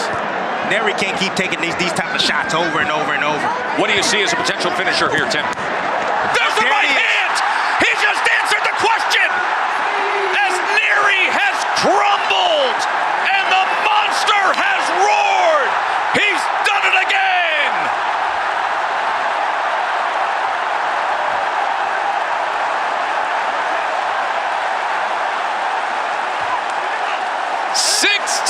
of the last 17 by knockout. The pound-for-pound elite in front of a sold-out Tokyo Dome completely over-delivers on all the expectations.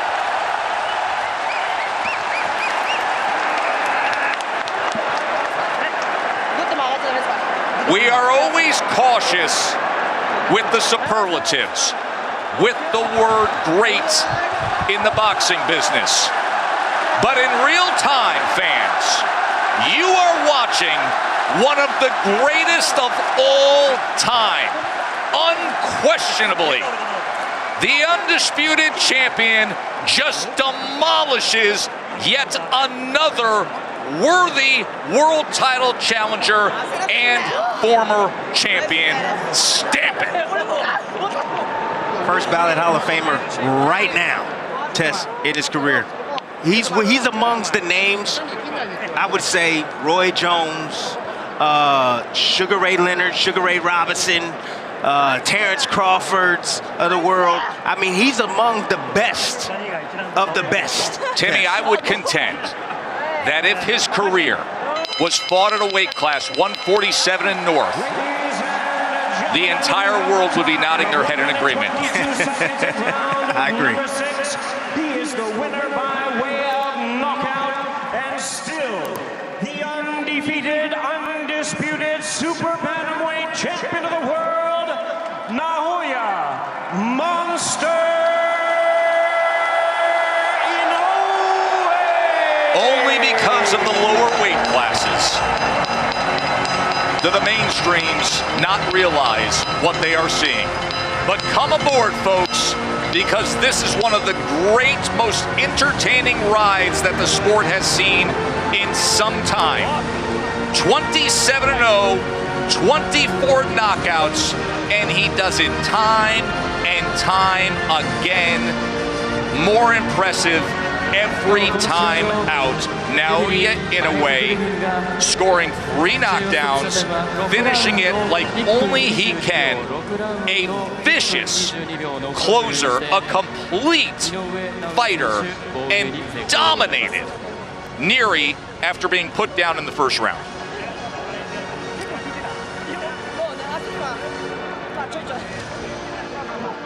I was more impressed. You know what I was more impressed with? The resiliency and the fact that he was able to get up off the canvas, compose himself, and to do what he did right here, Tess. Unbelievable. But look at the combinations. He knew that he had Nery. He knew he had him on the string. He understood that he was hitting him, he was weakening him little by little. But that combination right there at the end in the straight right hand didn't really put a whole lot of torque on it, just snapped it. And it had that type of effect. And you know it's coming, and you see it coming, and then it's there. I turned to you and said, Timmy, what's going to be the finishing shot here? Right as I paused, he sent the right hands and said, that will be your answer.